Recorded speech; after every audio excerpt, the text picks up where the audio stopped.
traveling the mountains just to find the loudest tears.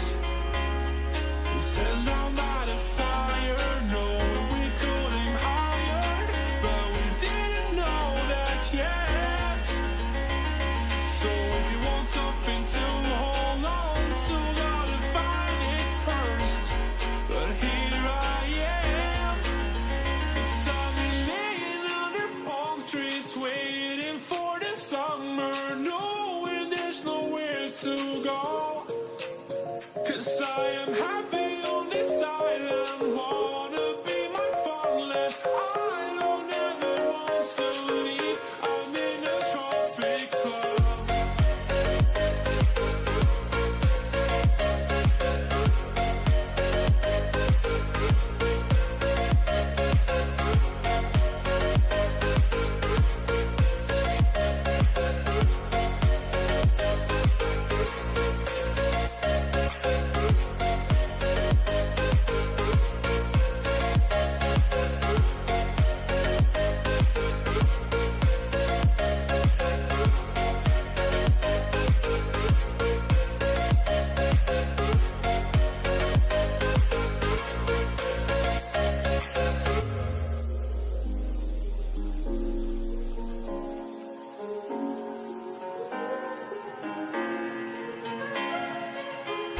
I remember the ocean, memories die out too hard. But we were traveling the mountains just to find the loudest tears. We sat down by the fire, knowing we could aim higher, but we didn't know that yet. So if you want something to hold on to, gotta find it first. But here I am, 'cause I've been laying under palm trees, waiting for the summer, knowing there's nowhere to go. 'Cause I am happy on this island, wanna be my farmland. I don't ever want to leave, I'm in a tropic club.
too hard. But we were were traveling the mountains just to find the loudest tears.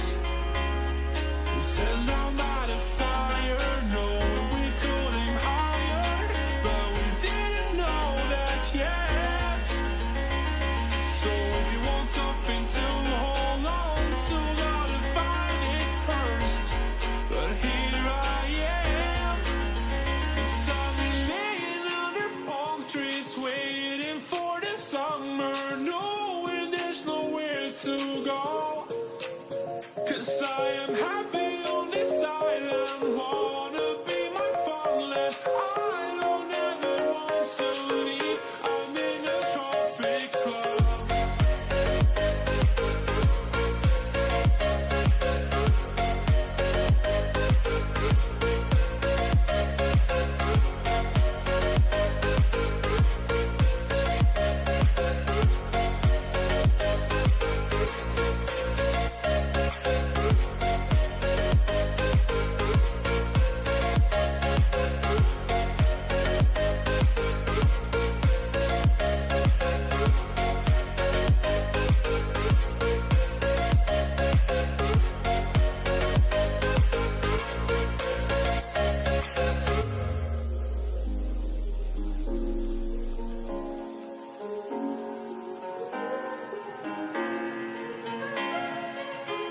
I remember the ocean, memories die out too hard. But we were traveling the mountains just to find the loudest tears. We sat down by the fire, knowing we could aim higher, but we didn't know that yet. So if you want something to hold on to, gotta find it first. But here I am, 'cause I've been laying under palm trees, waiting for the summer, knowing there's nowhere to go. 'Cause I am happy on this island, wanna be my farmland. I don't ever want to leave, I'm in a tropic club.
were traveling the mountains just to find the loudest tears.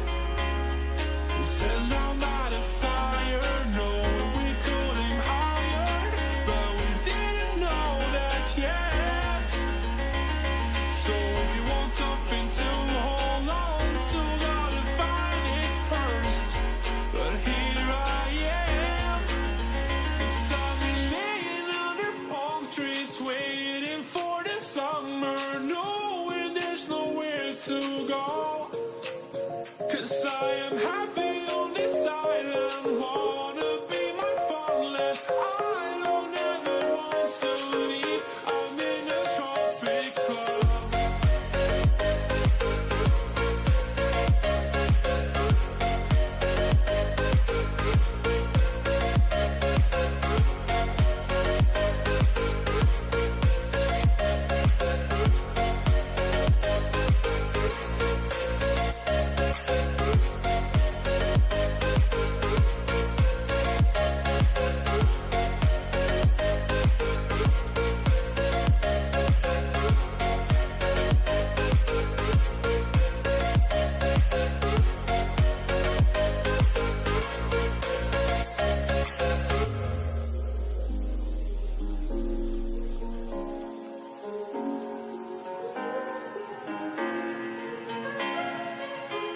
I remember the ocean, memories die out too hard.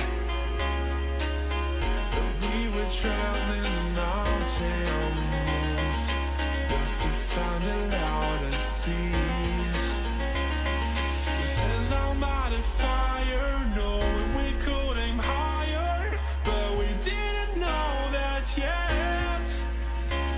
So if you want something to hold on to, gotta find it first. But here I am, 'cause I've been laying under palm trees, waiting for the summer, knowing there's nowhere to go. 'Cause I am happy on this island, wanna be my farmland. I don't ever want to leave, I'm in a tropic club.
We are in the Battleknights Project India for MLBB Season 1. And for the first game of this tournament, we have Team Kings versus Team Five Brothers. And with me all the way from Missouri from the United States of America, we have Inquirky here. Inquirky, I forgot to give my own introduction and I gave yours. How's it going? It's going good, man. We'll make sure to double back to that briefly here, but I'm definitely excited to be a part of this. It's my first time, like I've been telling a few people around, I've never got to see any gameplay from India, so this is my very first taste of it. I'm very excited. I saw you guys had an overwhelming amount of people join in. I believe it was like 216 teams. That's even more than what we have for NACT. I think we have 96. So you guys blew the registrations out the water, so it's absolutely insane. But enough for me. Kronos, the man with the plan, the one I'm going to be casting with. I'm going to go ahead and give him a little bit of an intro since he forgot himself in the I'm so- rush and the excitement. Yeah, well, thanks for that, Quirky. And you said it right. We have more registration teams, more registered teams than the NACT, and this has been a pattern here in multiple tournaments in India, not really highlighted by the higher officials from Moonton. However, we will try to cover all the games, but we won't be able to, at least for the first few rounds. But once we get higher up or further into the tournament, we will be covering more games. And looking at the draft in Quirky, does this seem a little familiar to you from NA, or does it seem totally out of the blue? It definitely seems normal. Eve first pick as far as priority definitely is up there. I will say it's a little risky just because the Valentina is up. Normally you'll see it get banned out from blue side to go ahead and take it, but I guess it depends on who you're facing. And it looks like with who they're facing, they're going to go ahead and take a Valir in response. They may not have to worry about the Valentina counter pick. Yeah, that's the one thing I would like to tell you, right? In this server currently, we have Valir who's being a menace throughout, because a lot of them like to play these in-the-face fighters, these brawlers in the jungle, and the EXP laners put in a lot of work. So having this Valir with that Searing Torrent just to push them away and provide that CC and slows in an extended team fight does prove to be very helpful for the side of a team of 5 brothers here who picked up this Irithel. This is the first time even for me. I like the Irithel. I don't think it's a bad pick. Normally, though, you would see maybe a Claude in response to this Eve matchup just because you have the BMI. You can Blazing Duet on top of the Eve when they drop the RWM, but Irithel's not a bad option. They do have Purify right now. Maybe if they opt to swap into a sprint, there's not too much CC. I might be in a little more favor of it because then you can negate the slows. But we'll see how it goes. Oh my goodness. You guys told me about this pick. I didn't believe it. But the Zilong has been locked in, Kronos. Yeah, everybody warned you about this. This Zilong is going to be a menace here, especially with that Inspire rushing in and taking down the marksman and the mages once all the skills have been used up. Just come in just for the KS. You want an Angela for the KS? No, you get this Zilong instead. And Zilong has been a staple pick in the server for the Indian subcontinent for a while now. Not just the fact that he can come in and assassinate everyone once it's all the team fight's done. However, he also has the ability to split push and run away as well. So I'm not a big fan of it. It is funny to see a Zilong here, but we get what we get, right? We got to make do with it. You get what you get and you can't throw it is what they typically say. But I had to tell you, man, you're talking about run away. I don't know who's running away with the draft right now because both of these teams took a drastic turn in both of those third picks there. We had Tigro and Zilong locked up. And now we're heading into the second phase. Yisun, Shen, and Minstar get banned out from blue side. And then you get the Atlas and Brody, which is a little more normal, a little more typical in my eyes to get banned out. Now looking for their first pick out of the ban phase that finalized in this draft. We see a couple things being hovered. I don't even think I'd be able to make a prediction or guess because these teams are so unorthodox so far. Yeah, you have a bag of tricks, might as well play them in the game. And speaking of unorthodox picks, they have this Gatot Kacha that's coming in. It is useful if you think about the fact that the Avatar of the Guardian has so much AoE and gives so much crowd control at the same time. However, they decided, I don't know what they're deciding on. It's just the fact that I think that it's a 10-ban tournament, right? Not something usually we see in the Indian subcontinent. We don't see a lot of 10-ban tournaments having out. So having this huge hero pool being banned out of some of these heroes, like you can see the first ban of Alucard, is not something you get to see often. So it just takes away all these comfort picks coming in from both the players in both the teams.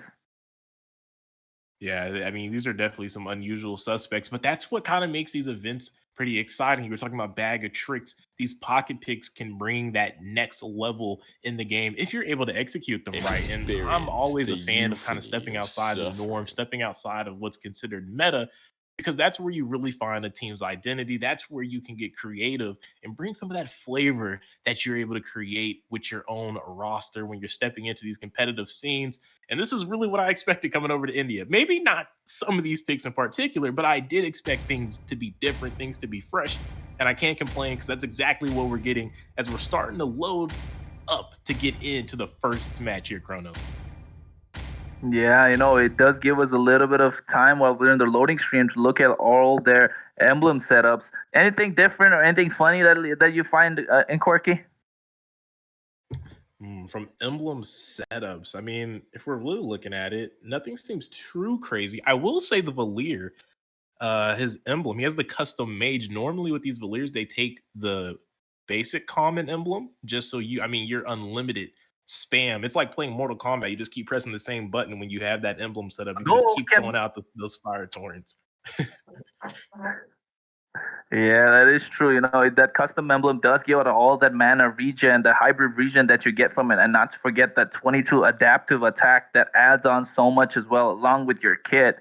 And speaking of, we are going to go into the first game of the tournament, ladies and gentlemen. We have a Team Kings on the blue side and Team Five Brothers on the red for the round one of the Battleknights Project India Season 1. Alongside me, I have Quirky here. Quirky, so far, let me give you a little history lesson if you didn't know about this, right? In India, there is this kingdom known as the Pandavas, right? They were five brothers.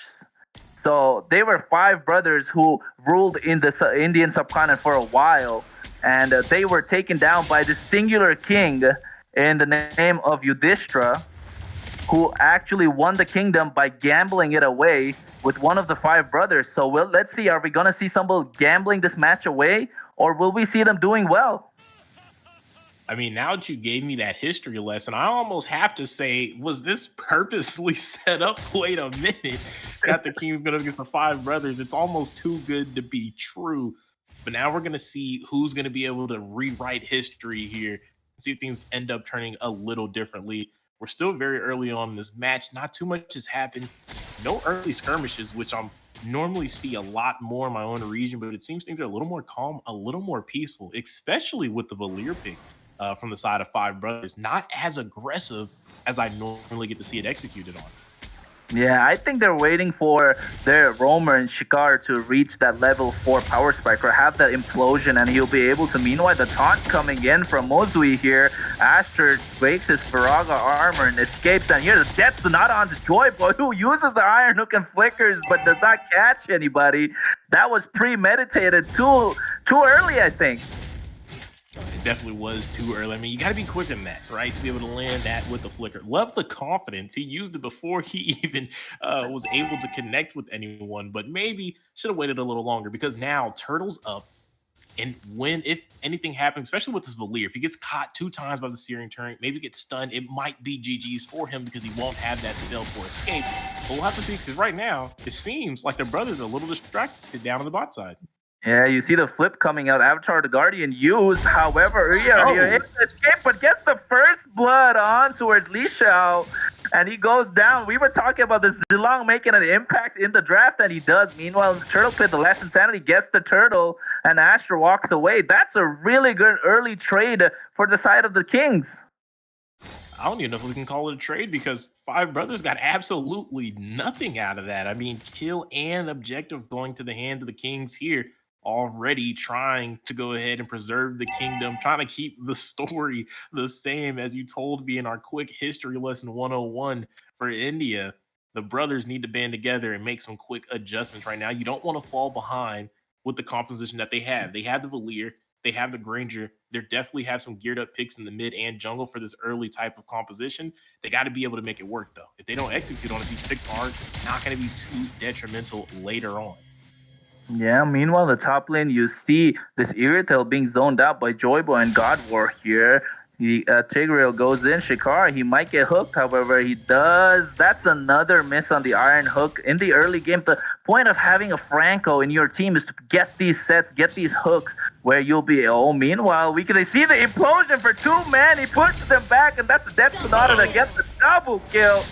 And as I was saying, Franco not really putting in the stops so far. And this Tigreal, which we questioned, pulled out everything and takes a 2-for-0 in the top lane. It's almost like the brothers heard me on the desk talking about the needing to execute in the early, because right after I say that they go topside and execute, but look at this, might execute someone here. Yeah, the last Insanity pop here eats face full of Rhapsody. However, force of the Queen this time. You think the Kings want to take over? You have the Force of the Queen coming in from the Irrital that got that kill. And that's a 3-for-1 in the kill score so far. The goal lead slowly extending it right now at a 1K mark. The brothers are trying to make this a democracy. They don't really believe in kings. They believe in the process of the people voting for it. And they're saying they didn't vote for the Kings to go ahead and win this match here.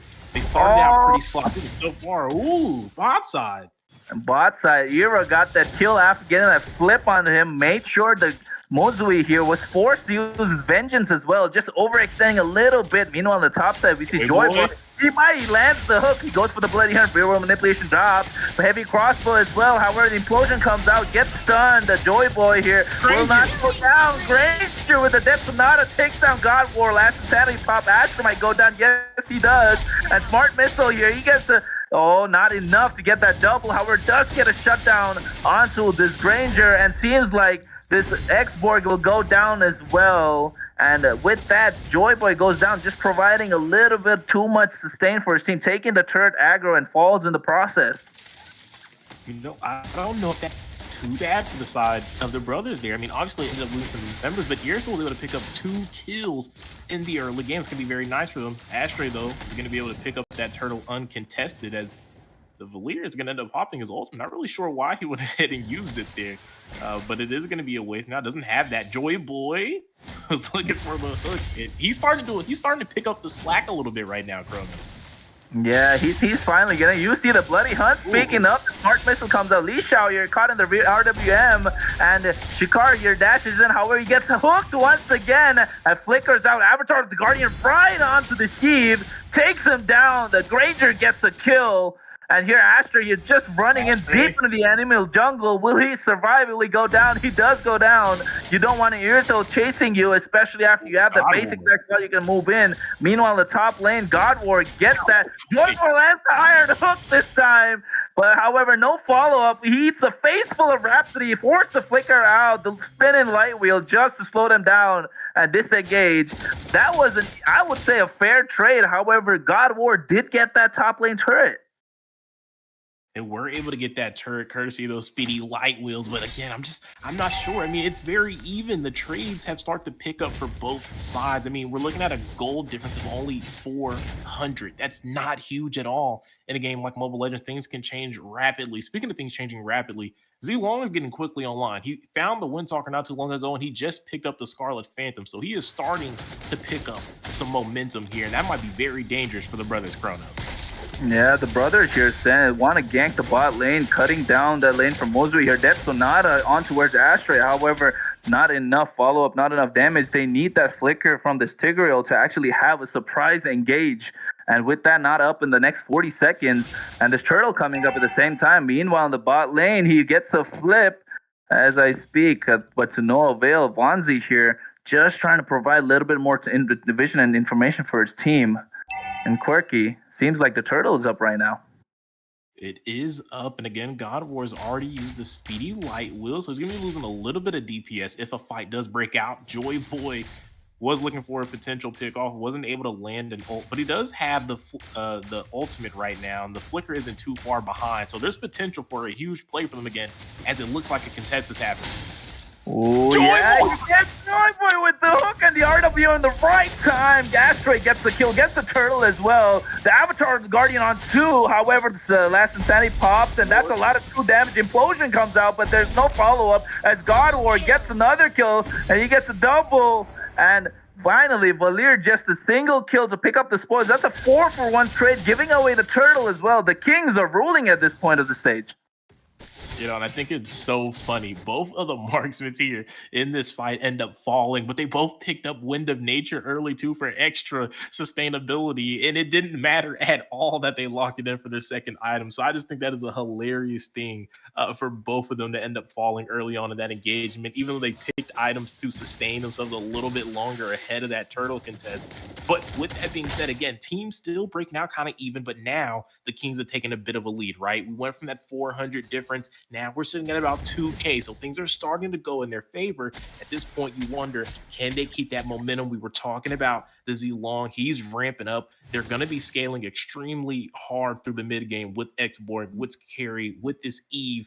I don't know, Kronos, if the brothers can be able to fix things up because, again, they had a lot of early picks, and so far, they haven't really been able to take too much of advantage for the snowball.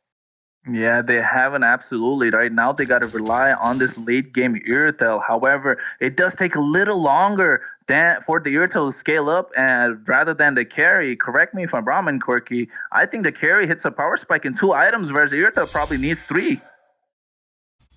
Yeah, that is a thing. Definitely does need more eyes, but hang on, top side. Oh, that conceal play that came out of Shikard there, pushing him away. Joy Boy might get caught. Shikard does still have the implosion, however, decides not to use it. The Iron Hook coming out, Joy Boy there, not providing the right information for his team, then not saving their marksman who gets caught out and eats a face full of bullets that went down. As we can see, the Lord spawns, and they're trying to push in at this mid turret right now.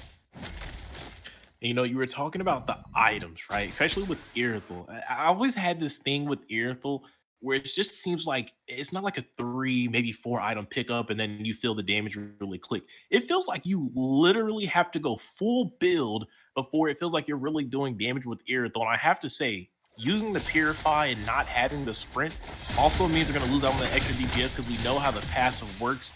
More movement. But speaking of movement, oh, the bloody hunt locks in, and the Avatar of the Guardian along with the RW, and the explosion on 4 of them. Oh, never mind. Joy Boy goes down. Ashtray as well. The Immortality's popped, and seems like he will be going down. The recall taunts coming in. Mozui gets the double. Finally locks the kill in the game.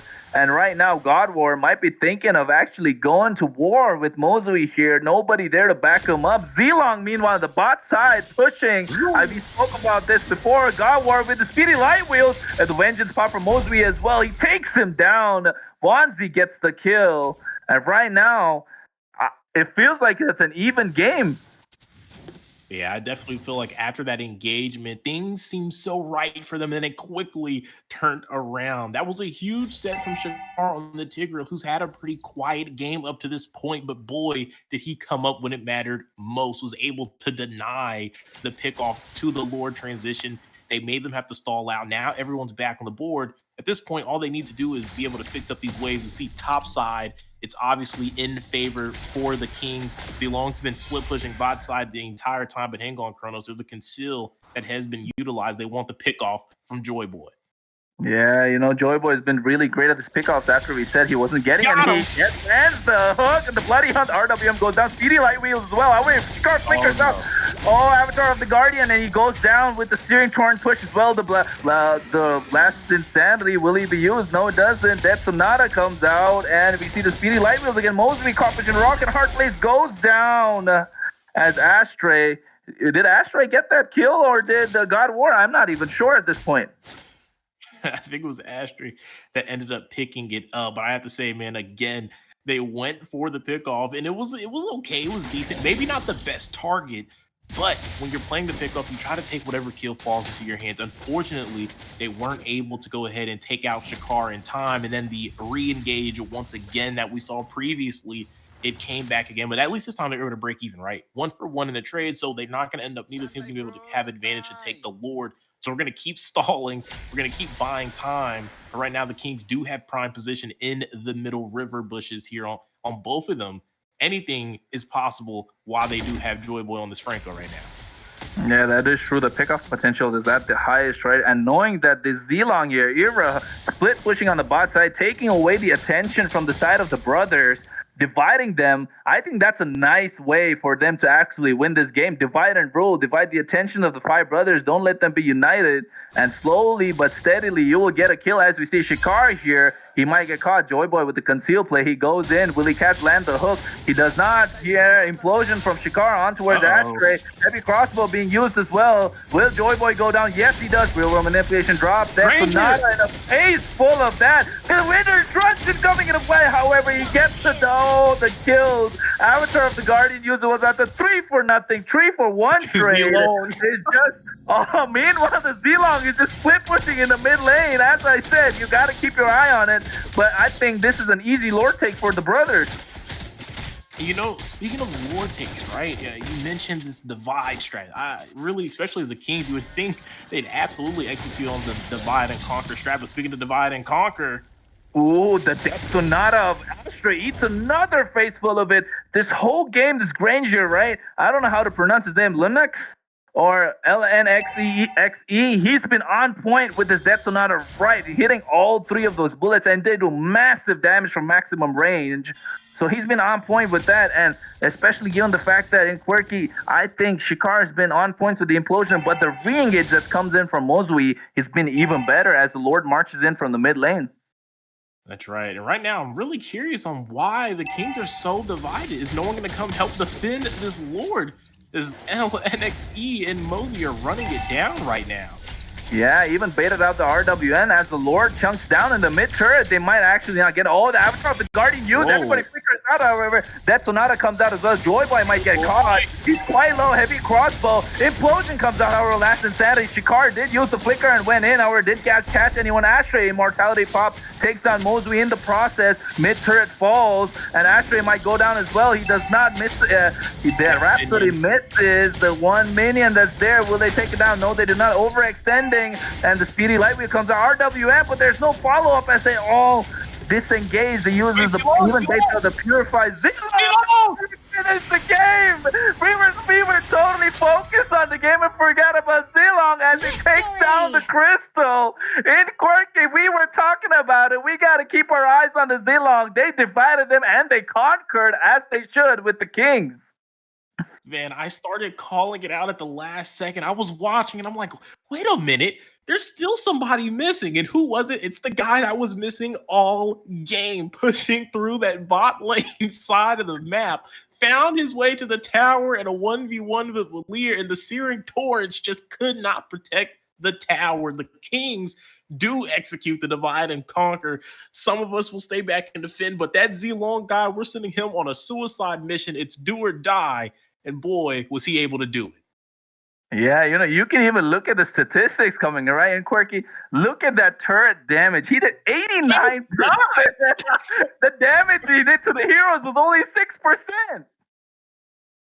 Ridiculous. That is so ridiculous. 29,000?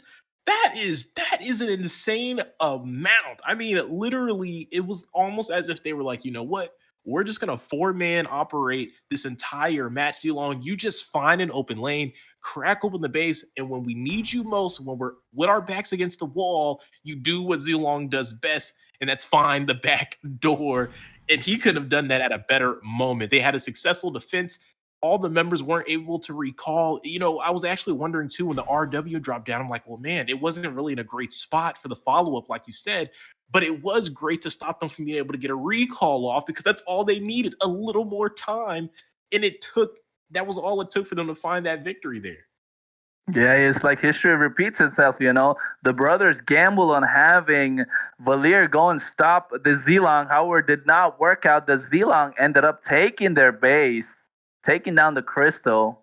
And that for the first game of the tournament that we're streaming in Quirky, you got to see it all. Yeah, I mean, this is exactly why, we were talking about like you just can't doubt these off meta picks. It's the pocket picks that make tournaments so exciting. Who would have thought I'd come first game for Battleknights Project India here, and we see Zilong in the very first game, and not only just see him, because normally they lose when you see Zilong. In my ranked games, they don't play like this.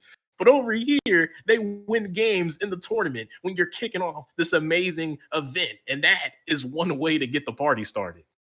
Yeah, the party is started indeed. However, we will be taking a short break and be back for the next game, which I believe is Team Bloody Vampire versus Black Skull. These dark names coming out from both the teams, only hoping a wonderful gameplay as we get them to you on stream after a really short break. This is Kronos and Inquirky signing out for a bit. We should be back.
want something to hold on to, gotta find it first. But here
something to hold on to, gotta find it first.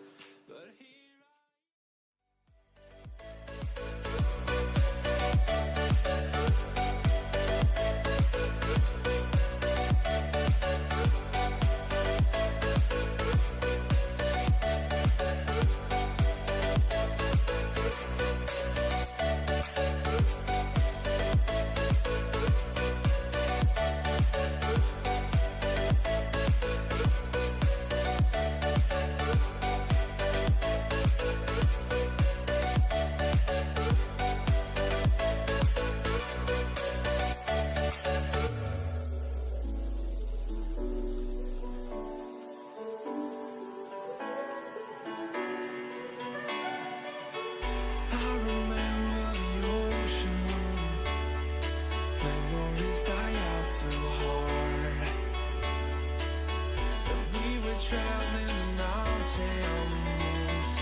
something to hold on to, gotta find it first.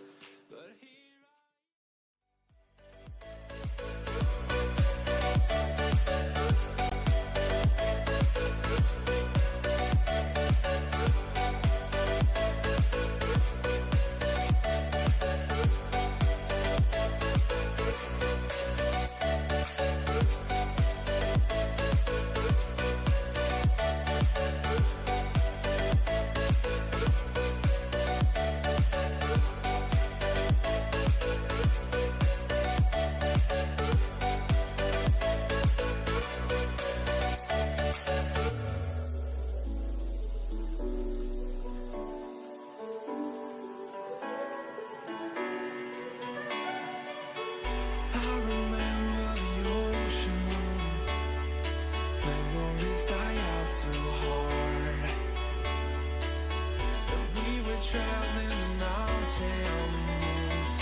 something to hold on to, gotta find it first.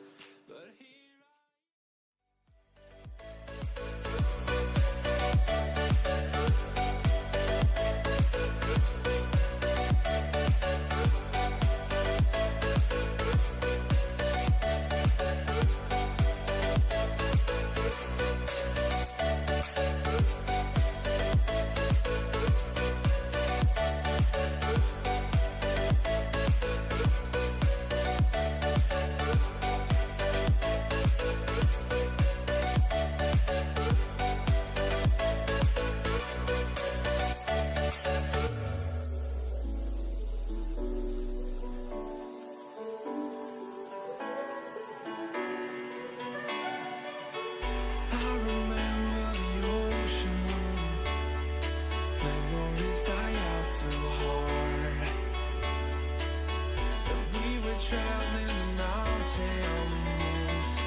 something to hold on to, gotta find it first. But here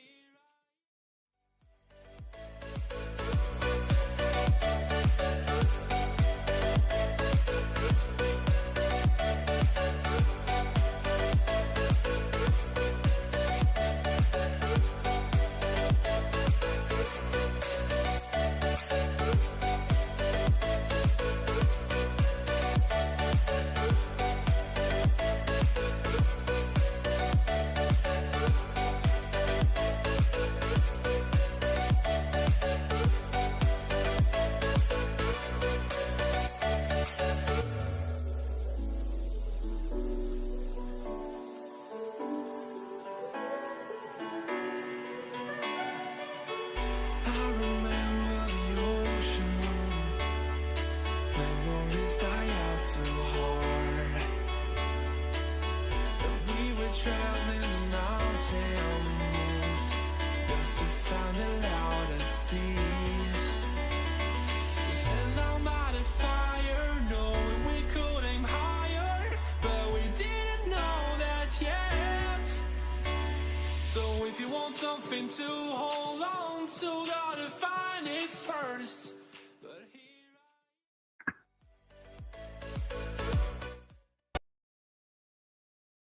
Welcome back, everybody, and welcome back even to myself. I was actually supposed to be taken off, but they needed me one more time, and obviously I could not decline, especially after that exciting game one that we had. And we have another one underway in between Bloody Vampire and Black Skull. You know the name already. It's your boy Quirky, and again, right alongside with me, home favorite here, Kronos. Man, are you excited to do this one more time? Hey, and Quirky, with you, definitely, my guy. At this point, after seeing that game previously with that backdoor Zilong, I want to see another one, especially given the fact that he did not die a single time in that game. Given the fact that he was even scaling up to the late game as you were just analyzing it, and all of a sudden, next thing you know, he's already ended the game. Man, it was definitely a great moment. I mean, those are the type of hype plays that you love to see in the tournament. Obviously, you don't like it when you're on the receiving end, but for us, the casters, and I'm sure for the spectators and the viewers, man, it's nothing more exciting than a well-executed, well-timed backdoor to crush the hopes of the opponents and take away the match. But speaking of match here, Kronos, we're heading into the draft for the second game for Battleknights Project India Season 1, Day 1. And they already have banned out a Kufra here. So already we're going right back into some unusual suspects, which I believe is a good thing based off the first game. Yeah, we're probably gonna look at the unusual suspects here once again. However, the ban so far, that singular ban that we see, I can say, make sure, never mind. Just they take the words. It's like they can hear what I'm saying. They can read my mind. I was just about to say that seems like a regular draft, and then they ban out this Moskov. Pain is the proof that I am still alive. So again, like I said, I don't know if that's really a bad sign. I mean, this isn't typical, right? I don't normally see these type of bans, but I also don't typically see the kind of games that I saw for the first match, especially not those type of endings. So I think it's a good sign here. If we're seeing unusual bans, it means we see unusual picks, which means we should see unusual gameplay and results. So I can't complain. I like the formula so far. Let's get weird, let's get freaky, and let's make this an exciting tournament, man. Yeah, game 2 indeed. We're trying to bring you all the nice and exciting games for the stream, as we can't bring away all of them since we have 216 plus teams registered for this tournament of Battleknights Project India Season 1. At this point, I believe the prize pool is of 130,000 diamonds as well.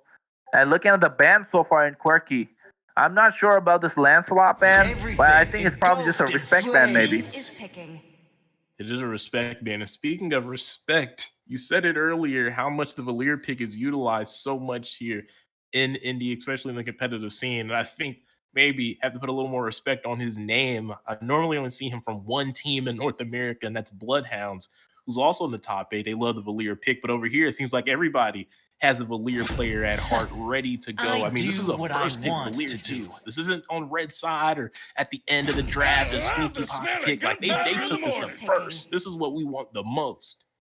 Yeah, the Valier pick being a staple so far in the tournament. In previous tournaments that I casted as well, this Valier has not been let go. It's actually first pick material here in this Indian server, leaving out the Valentina and leaving out big heroes like the Franco Kaja as well. And we see this Franco being picked up again, but this time to counter the Franco, Link's going in for this Minotaur. And I believe Lynx is a good player indeed. I do have a little bit of insight about him. He does play this Minotaur up to the best that I've seen before. I believe that I casted in the previous tournaments. And he has been performing well with the right times, with the right flicker, Minoan Furies. He gets it on point. However, having someone like a Franco on the opposition, maybe not. You never know. He flickers in, he might get bloody hunted, and then all of a sudden, you're just a sitting duck at that point. I mean, it definitely is. I do like it. It's definitely a great call for the Minotaur, especially if they're going to be looking for Franco to have these type of pickoffs, right, with the iron hooks. And we saw the Franco last game with the Kings. It definitely came up big as the game went on. Obviously, in the early phases, didn't exactly hit the mark, but later on started doing good. Got kind of outclassed, though, by the opposing Roman. Others said Roman. I feel like the same thing can happen with the Minotaur. He's great with the disengage. You have the 2 knockups ready to go. You have the biggest AoE knockup in the game. Well, this is the biggest CC in the game in general. So I think it's a great way to try to counteract that pick here on the Franco. So it may pay off for them when we head into the match. Chivalry is dead. Yeah, and then there's the bans coming out, the Martis ban, trying to take away all the junglers that are right now for the side of Team Black Skull. And also the Clint being banned out. Clint, once again, not a marksman I'm a really big fan of because he just has to sit back and dish out all the damage. If you do have heroes protecting him, that would be really great. But for the side of having a Franco as a roamer, I don't think Clint would be the best pick of a marksman. So I think that's a ban wasted there. However, it is the first round of the tournament, right? Anything goes at this point.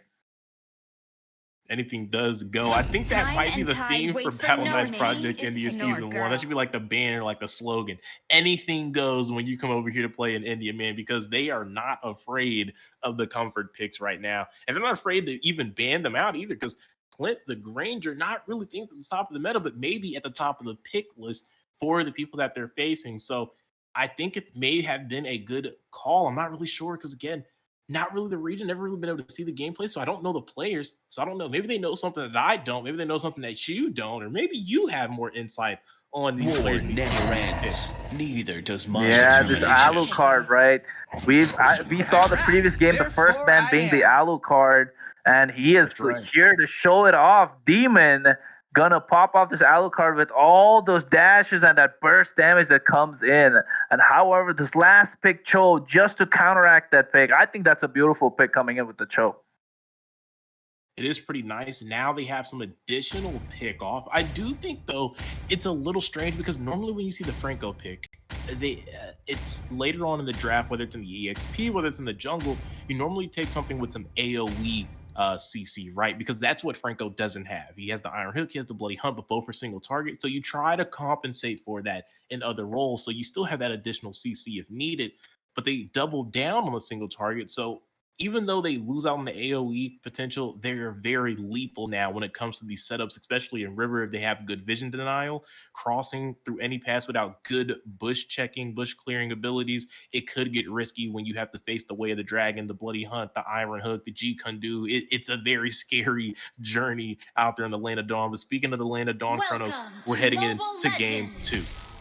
Yeah, as Quirky said, this is game 2 of the Battleknights Project India Season 1 between Team Bloody Vampire and Team Black Skull. And so far, I am excited to see this Alucard break with all that ground splitter damage, along with the pursuit that he's going to chase everybody down. And as you said, if they're able to stack up these skills one by one, speaking of the flicker with the Iron Hook onto the blue buff early into the game, PL here trying to take him down with that burst fireball damage. Leo does not have the flicker. However, they don't chase him down, and he's actually able to get away with that. And you can see Gucci 4K. It's all Gucci while you go and invade their buff. It is, and we're watching it happen in 4K, but hang on, they have been alerted, and now here comes the collapse. Oh, the Spectre step going in. He's providing all the armor pen, and that's the first blood onto the Minotaur. He got the double kill, and Demon might go down as well. We want to see a triple. Yes, we do. That's a triple kill. Maniac! That's a Maniac as well. That's the first Maniac of the season. Oh, no. Savage? Oh, no. He's going and he's on level 4 yet. He might get it down. However, the hammer swing from Itchy here takes him so low, and he does not go down. As they all disengage. Wow. He was so close to getting that level 4 for the Abyssum Strike. If he had that, that would have been a clean Savage right there. That is absolutely crazy. Again, India, this is just ridiculous gameplay. I mean, that's a Maniac in under 2 minutes. Even when it was at the double kill, it's already like, okay, this is pretty bad. But a Maniac is absolutely worst case scenario, especially since it all went to God before K, man. On a die-off, a snowball champion picking up a Maniac, and he didn't even die. So he lost nothing. There was no shutdown gold at all. And with the turtle coming up, I would imagine maybe they let this go for free because there's no way they can fight this die-off at this point. No way indeed, as he does have that armor pen, and at the same time in the bot lane we see the G Kundo. However, Gucci 4K decide there's no backup, and that's a Charizla who's quite tanky in the early games to decide not to go for it. And God before a K, he's not using the Retribution, saves it for this invade, but will it be the same story once again? The Abyssum Strike comes out, the flick, oh, the Vengeance with the bloody hunt, and he's unstoppable at this point. Steering Torn comes out, however PL might get caught, and no he doesn't. Iron Man with the flicker, that's a double kill. 6 kills onto this game so far, and all of these 6 kills to this D-Rod. God before K, you are a god indeed. And he got the Heptus. He's already under the 3-minute mark, man. You normally won't pick this up until about the 4.5-minute mark, but he's so ahead of the game right now with 6 kills. His gold lead is incredible. He has 2.6k gold. He's outmatching even his own gold laner and the opposing gold laner. And don't even get me started on the jungle matchup. Double the gold and 2 levels ahead as far as EXP. This game is looking pretty bad, but top side Chronos. Yeah, that was a nice Minoan Fury. However, the IM used Minoan Fury as well just to reply. Gets DJ on nits this point, and they disengage as PL comes in quite late to the party, and we can see God before K. He gets PL. That's a lot of damage coming in from that. The Abyss Strike takes him down. He's godlike at this point, living up to the name. And that was a clean engage coming in from the side of Team Black Skull. Right now, if you're the side of Black Skull, you're sitting there wondering, how much more damage can we do? How much more punishing can we be? Because right now, this is a pretty dominating force. I mean, 8-1, Chronos, 4-minute mark. We haven't even got to the second turtle yet, and it's already looking like things are completely out of hand. Speaking of out of hand, look at God before K. He might find his next victim. Yeah, in the bot lane, the Vengeance far from Itchy, however, and he gets the Abyssum Strike, but he is in too deep. There's not enough follow-up. Oh, no. And that's the trouble, even after the penalty zone was committed. That is a lot of damage at this point. He's just snowballing his way to victory, and it actually shows us the skill level that he is, right? He uses his passive only when it's full and goes in and fight only when it's full. That gives him a little bit of the extra life stealing quirky. Forget just the lifestyle. I mean, the damage at this point is absolutely insane. And that's what we're seeing. I mean, he was in the 1v2 and completely lost it. 0 to 100 those people down on the bot side. Honestly, like I said, fighting him at this point is completely useless. You would have imagined maybe they would have just retreated, but they were too confident. They thought maybe they could get the shutdown goal, but instead they added another 2 kills. And speaking of kills here, oh, they go in. Demon goes in with a ground splitter. However, he gets with the bloody hunt, and the Franco goes down. Leo gets caught hard, and Gucci 4K here might go down even. He actually survives. Uses the G Wow. just to get away. That is beautiful gameplay coming in from the side of Black Skull. And at this point, I think that even God before K got away clean. He definitely did. And honestly, he was the first one to leave the fight, which I think was a good call. I mean, 9 kills up right now with no deaths. He would have been a lot of gold over to the other side, and he left the fight. But not only was he able to survive, but so were the rest of the members. So there was nothing given up there, even when it looked so close for them to be able to finally get on the board there and try to maybe find a trade.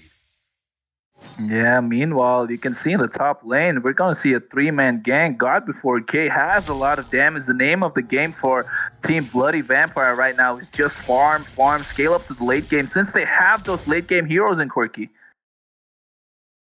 Yeah, the late game heroes potential, right? But if you lose out so early, oh man, oh Never man. mind.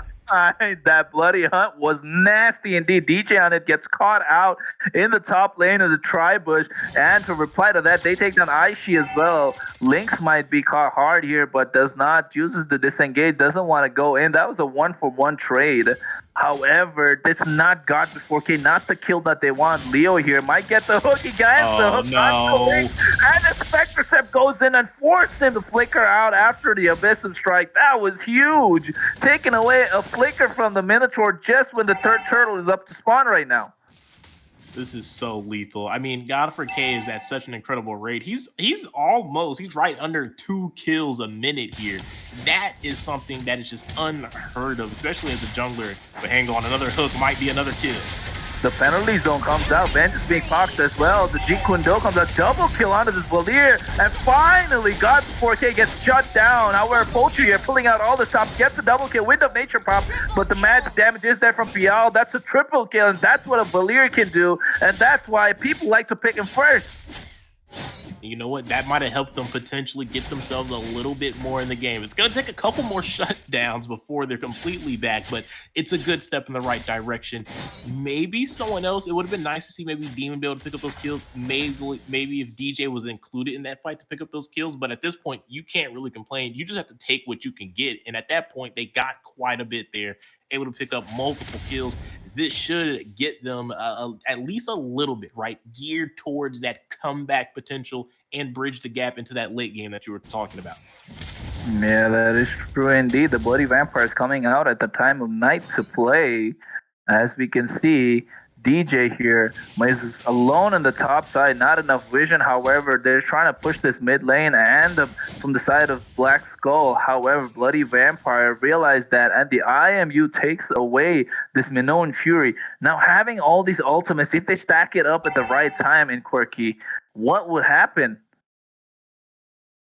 I mean, at this point, I mean, just being caught out, anyone really being caught out right now, I think we all know what comes of it. It's a quick burst, which has been the case all game. And right now, going in the middle, you need to be careful. God 4K, he hasn't been spotted out here.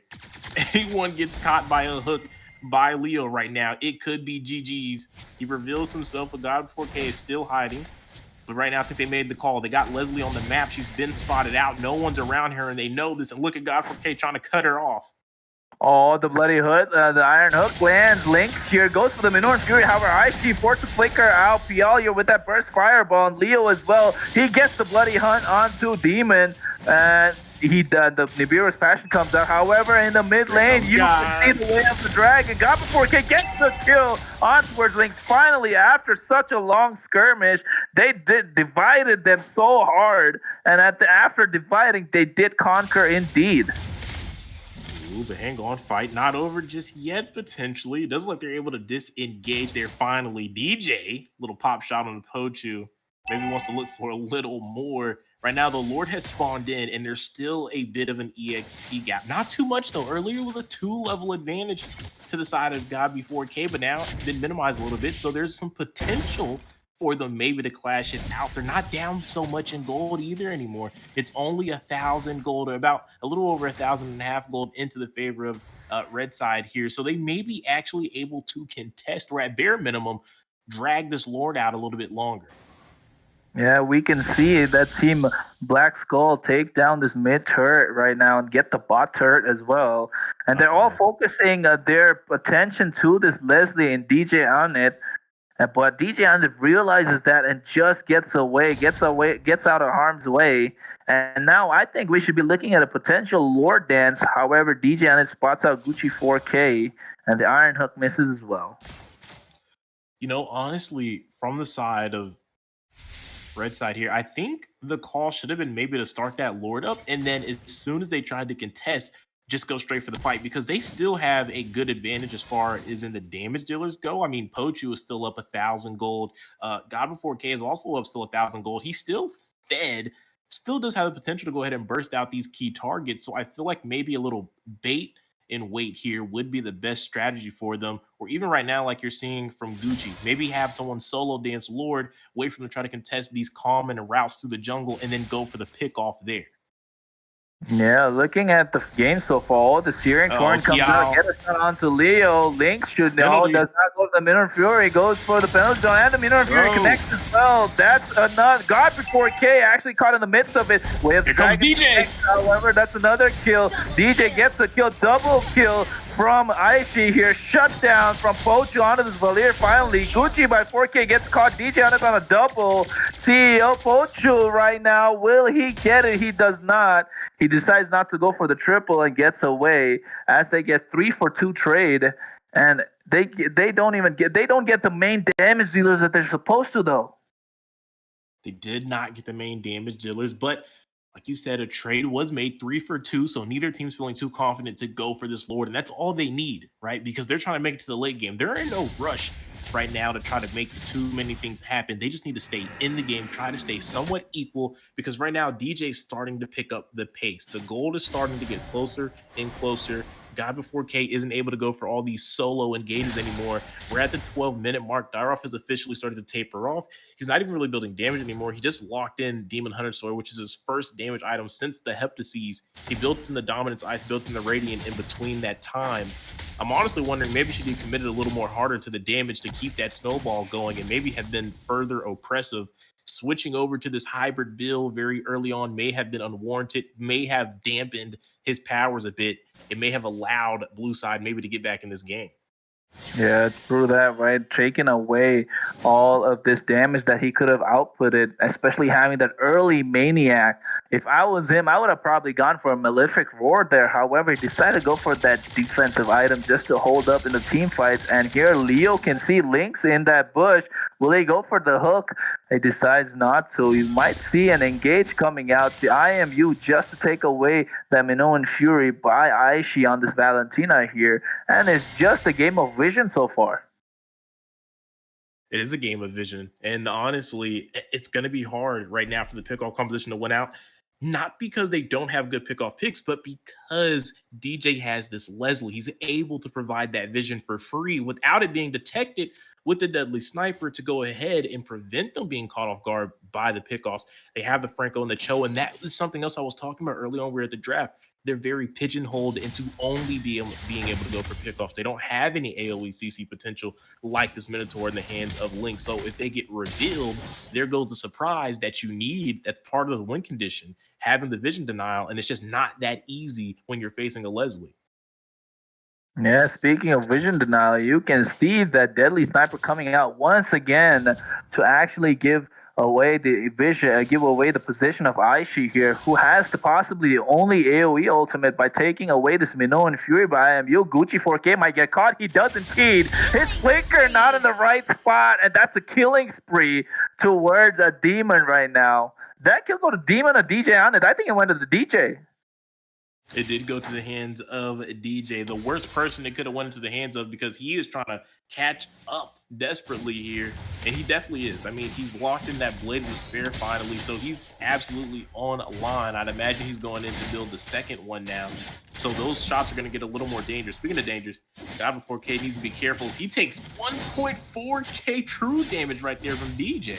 Ooh, that's a lot of damage from DJ on a Poacher. Poacher forced the flicker out. The zoning ability coming from PR right now. Seems like Demon's gonna get this Lord for free. However, the hook lands the flicker on towards the turn and the Bloody Hunter as well. Itchy is quite tanky. Use the Vengeance on the penalty zone. The Minoan Fury comes up from behind. DJ gets a kill and makes a shutdown. Make it double, possibly a triple right now. And finally, Team Bloody Vampire is online and ready to play this game to take it all the way to the past the 15-minute mark. That's right. The vampires, blood in the water, blood in the air, blood all around, and a lot of despair coming from the opposing side. Things have officially turned around here, Kronos, and they're going for the siege.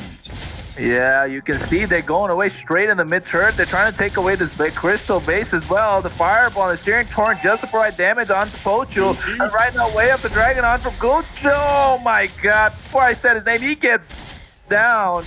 That was just 2 shots coming in from Leslie right there. The Iron Hook misses, and now they don't have that one pick-off potential to actually make this a successful defense, as DJ Anand has finally scaled up into this late game right now. Lord marches in from the top lane. That is another 1.2. I don't even know how much crit damage that was. That's a lot of damage coming in from the DJ. Oh, the flick is coming in, and however he gets caught, and the turret goes to the bot lane as well. Oh my god, the comeback is bringing the thing away, and DJ Anand, you're playing the beats for this Project India season of Battleknights. Season 1. He did play the beats in that final game, and he dropped that beat so hard.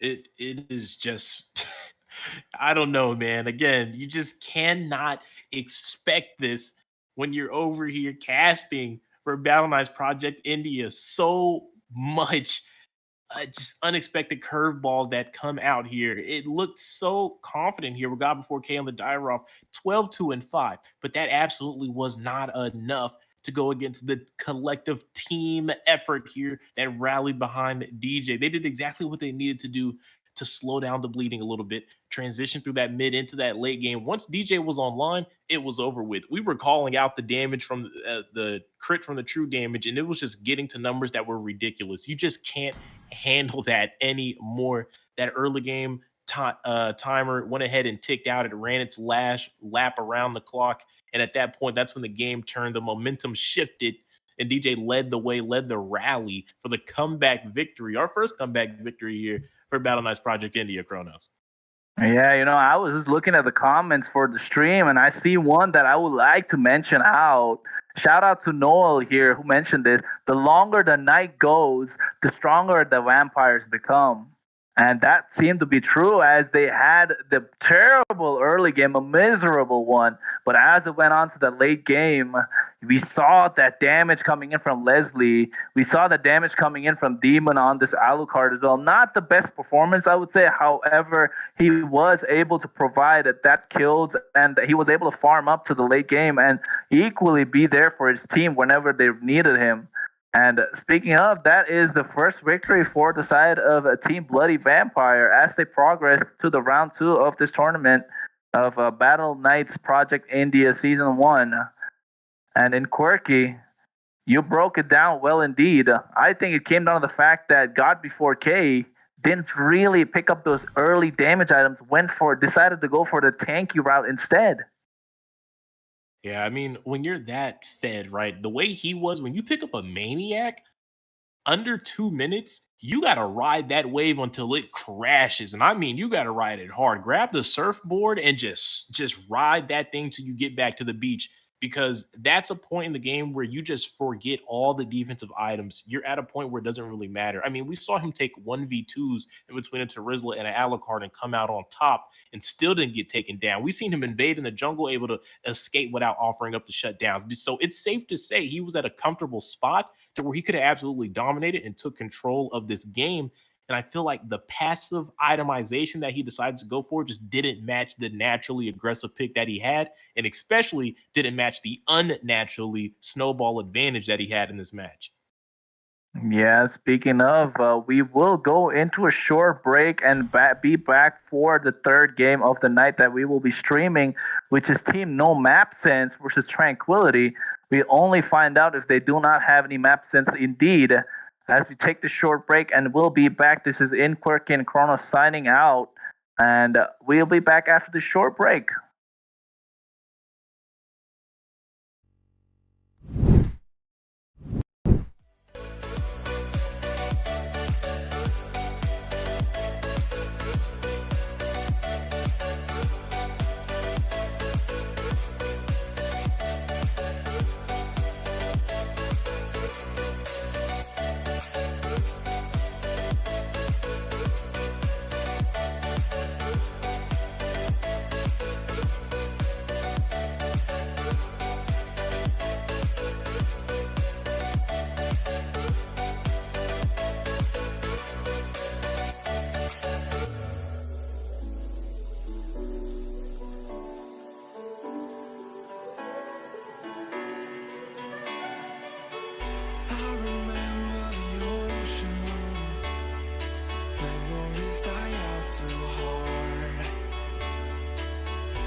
something to hold on to, gotta find it first.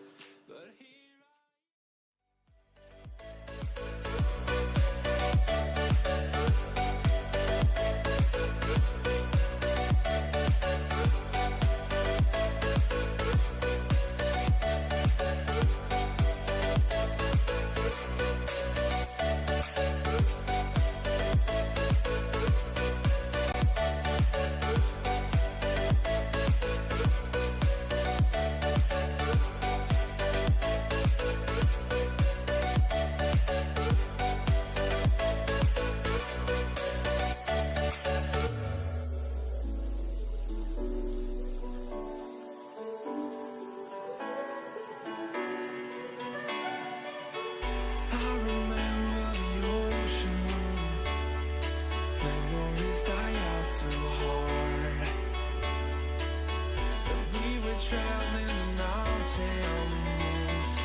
something to hold on to, gotta find it first. But here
something to hold on to, gotta find it first. But here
something to hold on to, gotta find it first. But here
something to hold on to, gotta find it first. But here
something to hold on to, gotta find it first.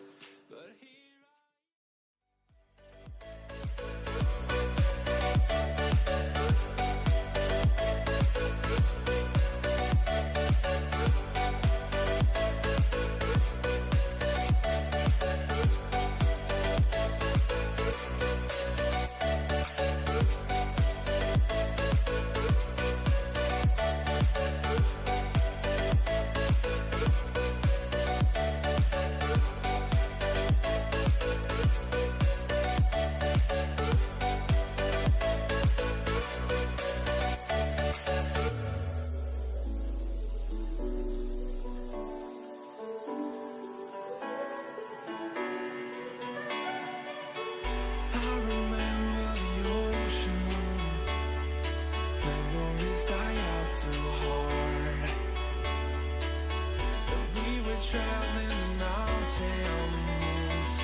something to hold on to, gotta find it first. But here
something to hold on to, gotta find it first. But here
something to hold on to, gotta find it first. But here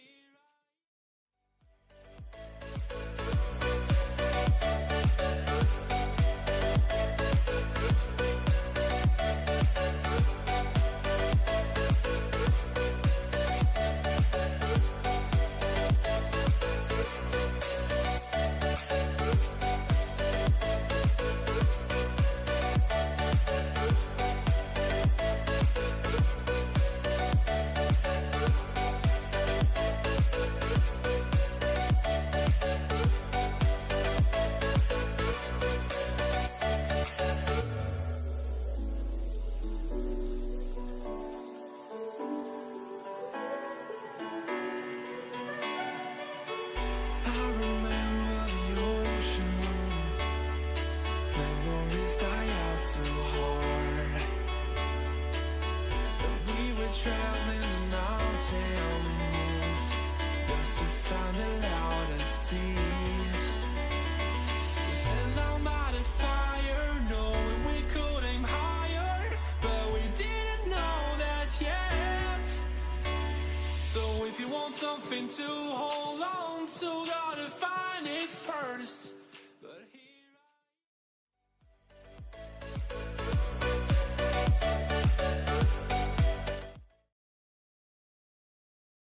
Guys, welcome back to the Battleknights Project India Season 1.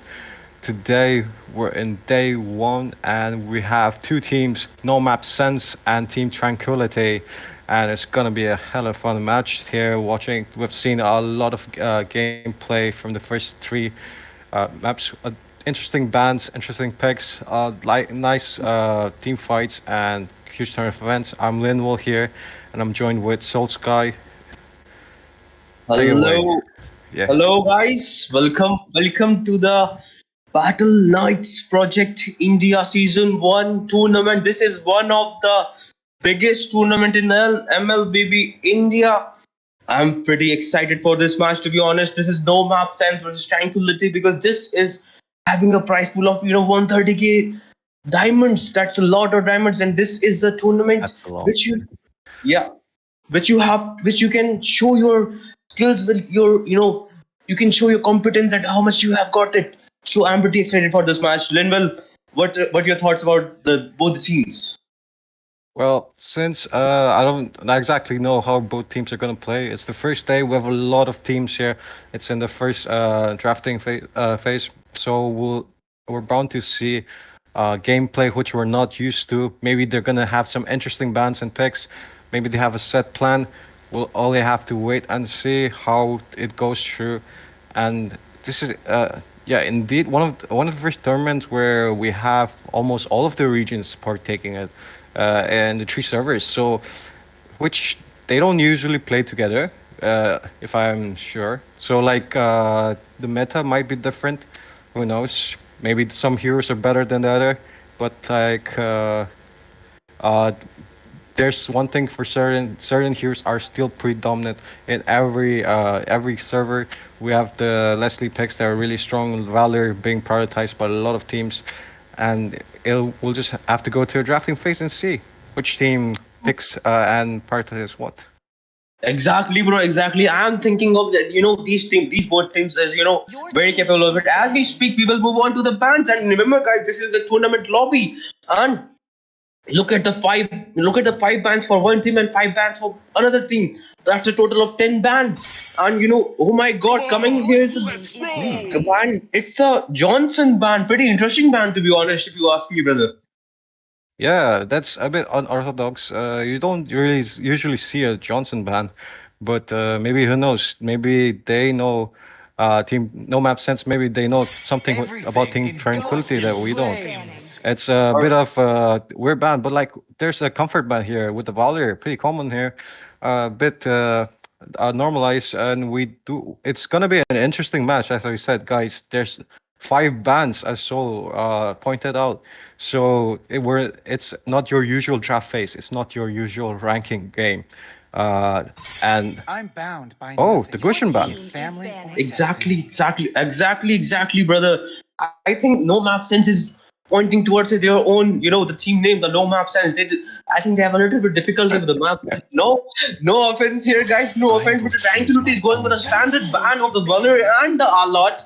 That's a pretty good standard ban coming from the side of the team Tranquility and the Alot ban. Bro, this is the map since they're just cutting out the map. The the heroes that have a difficult. It's difficult to counter in the map because if you have a lack of map sense, to be honest. Well, yeah, maybe they're onto something. Who knows? Maybe Team No Map Sense knows something that we don't. And we do see the like yeah all the discussion, the Johnson band coming here, pretty a bit weird if you ask me. But like the Team Tranquility bans the Novaria, which yeah, the Novaria is pretty dominant in this matter with the map it provides. I mean map sorry. With the vision she provides, and the first pick is come here from Team No Map Sense by Letuzawa, and we'll see what they have to offer. I guess Yeah. I guess Letuzawa is a Gaussian play, but I think they banned Gaussian. So let's see what Letuzawa is going to cook here. What do you think is going to be a first pick here? Because if you ask me, brother, like there is a lot of potential meta open, to be honest. Just 3 meta are banned. Yeah, they will hop on to the Martis. Martis is one of the finest jungler in the early to mid game and even the late game if you play Martis well and with a proper game plan and a proper game thought. However, look at the Tranquility first and second pick. Alpha coming here. Alpha with the true damages, can be a very, very detrimental towards the team. No map sense. And let's see what the first player of the team Tranquility is going to pick here. I think they will hop on towards some mage or some marksman or some tank also. Yeah, pretty standard buns. I mean, pretty standard picks here. Martis with a setup for seeing what Team Tranquility goes for, and they do pick the export and Alpha. A lot of true damage, a lot of AoE, and they're both really tanky. So Team No Map Sense countered this with the Chang'e pick. A bit difficult to position, but if done right, can deal a shit ton of damage. And we do see Gatot Kacha being picked here for the team fights and setups. It's going to be pretty hard to kill, but they do have the true damage and the Lunox to add up to that. So it's going to be pretty hard if for Team Nomad Sense to sustain any of this damage. And we are on to the second banning phase. Exactly. If in the second ban, I'm smelling some roamer ban. Sorry, I think what they lack is the EXP laner and the marksman, and I'm smelling some EXP laner and the marksman ban coming from the side of Tranquility. However, remember guys, they have picked the Chang'e, so I think the team No Map Sense is going for the Lolita ban because Lolita can easily counter Chang'e. If you have the Lolita ban, you can easily have the upper hand with the Chang'e, and if the Chang'e plays correctly, she can even melt the Xborg. The tankiness of the Alpha Xborg. That will be a good game plan. However, there is a no ban strategy coming from the side of Tranquility, or there might be some technical issue. What will it will be, brother? Yeah, a bit risky to say if we're not banning any heroes, because there are a lot of AoE tanks open here. We do see the team No Map Sense sees this and bans the Kufr, which might affect their lineup. So they do see this, and the Diggy ban here coming might be going for an Atlas or Minotaur from Team Tranquility here, and we'll see what Team No Map Sense counters with this. Could we see another roamer ban, another a marksman ban? We'll all have to wait. But so far, looking at the drafts, what do you think, Sol? Like, how are the fights gonna play through? Bro, I think the draft advantage is hovering towards both the sides because until I see the both last 2 picks, I can't, just take one side of the team. But however, I'm just a fan of both the mages. So because I play as being a main mageman, as you know, brother, because you have been a friend of mine for a long time.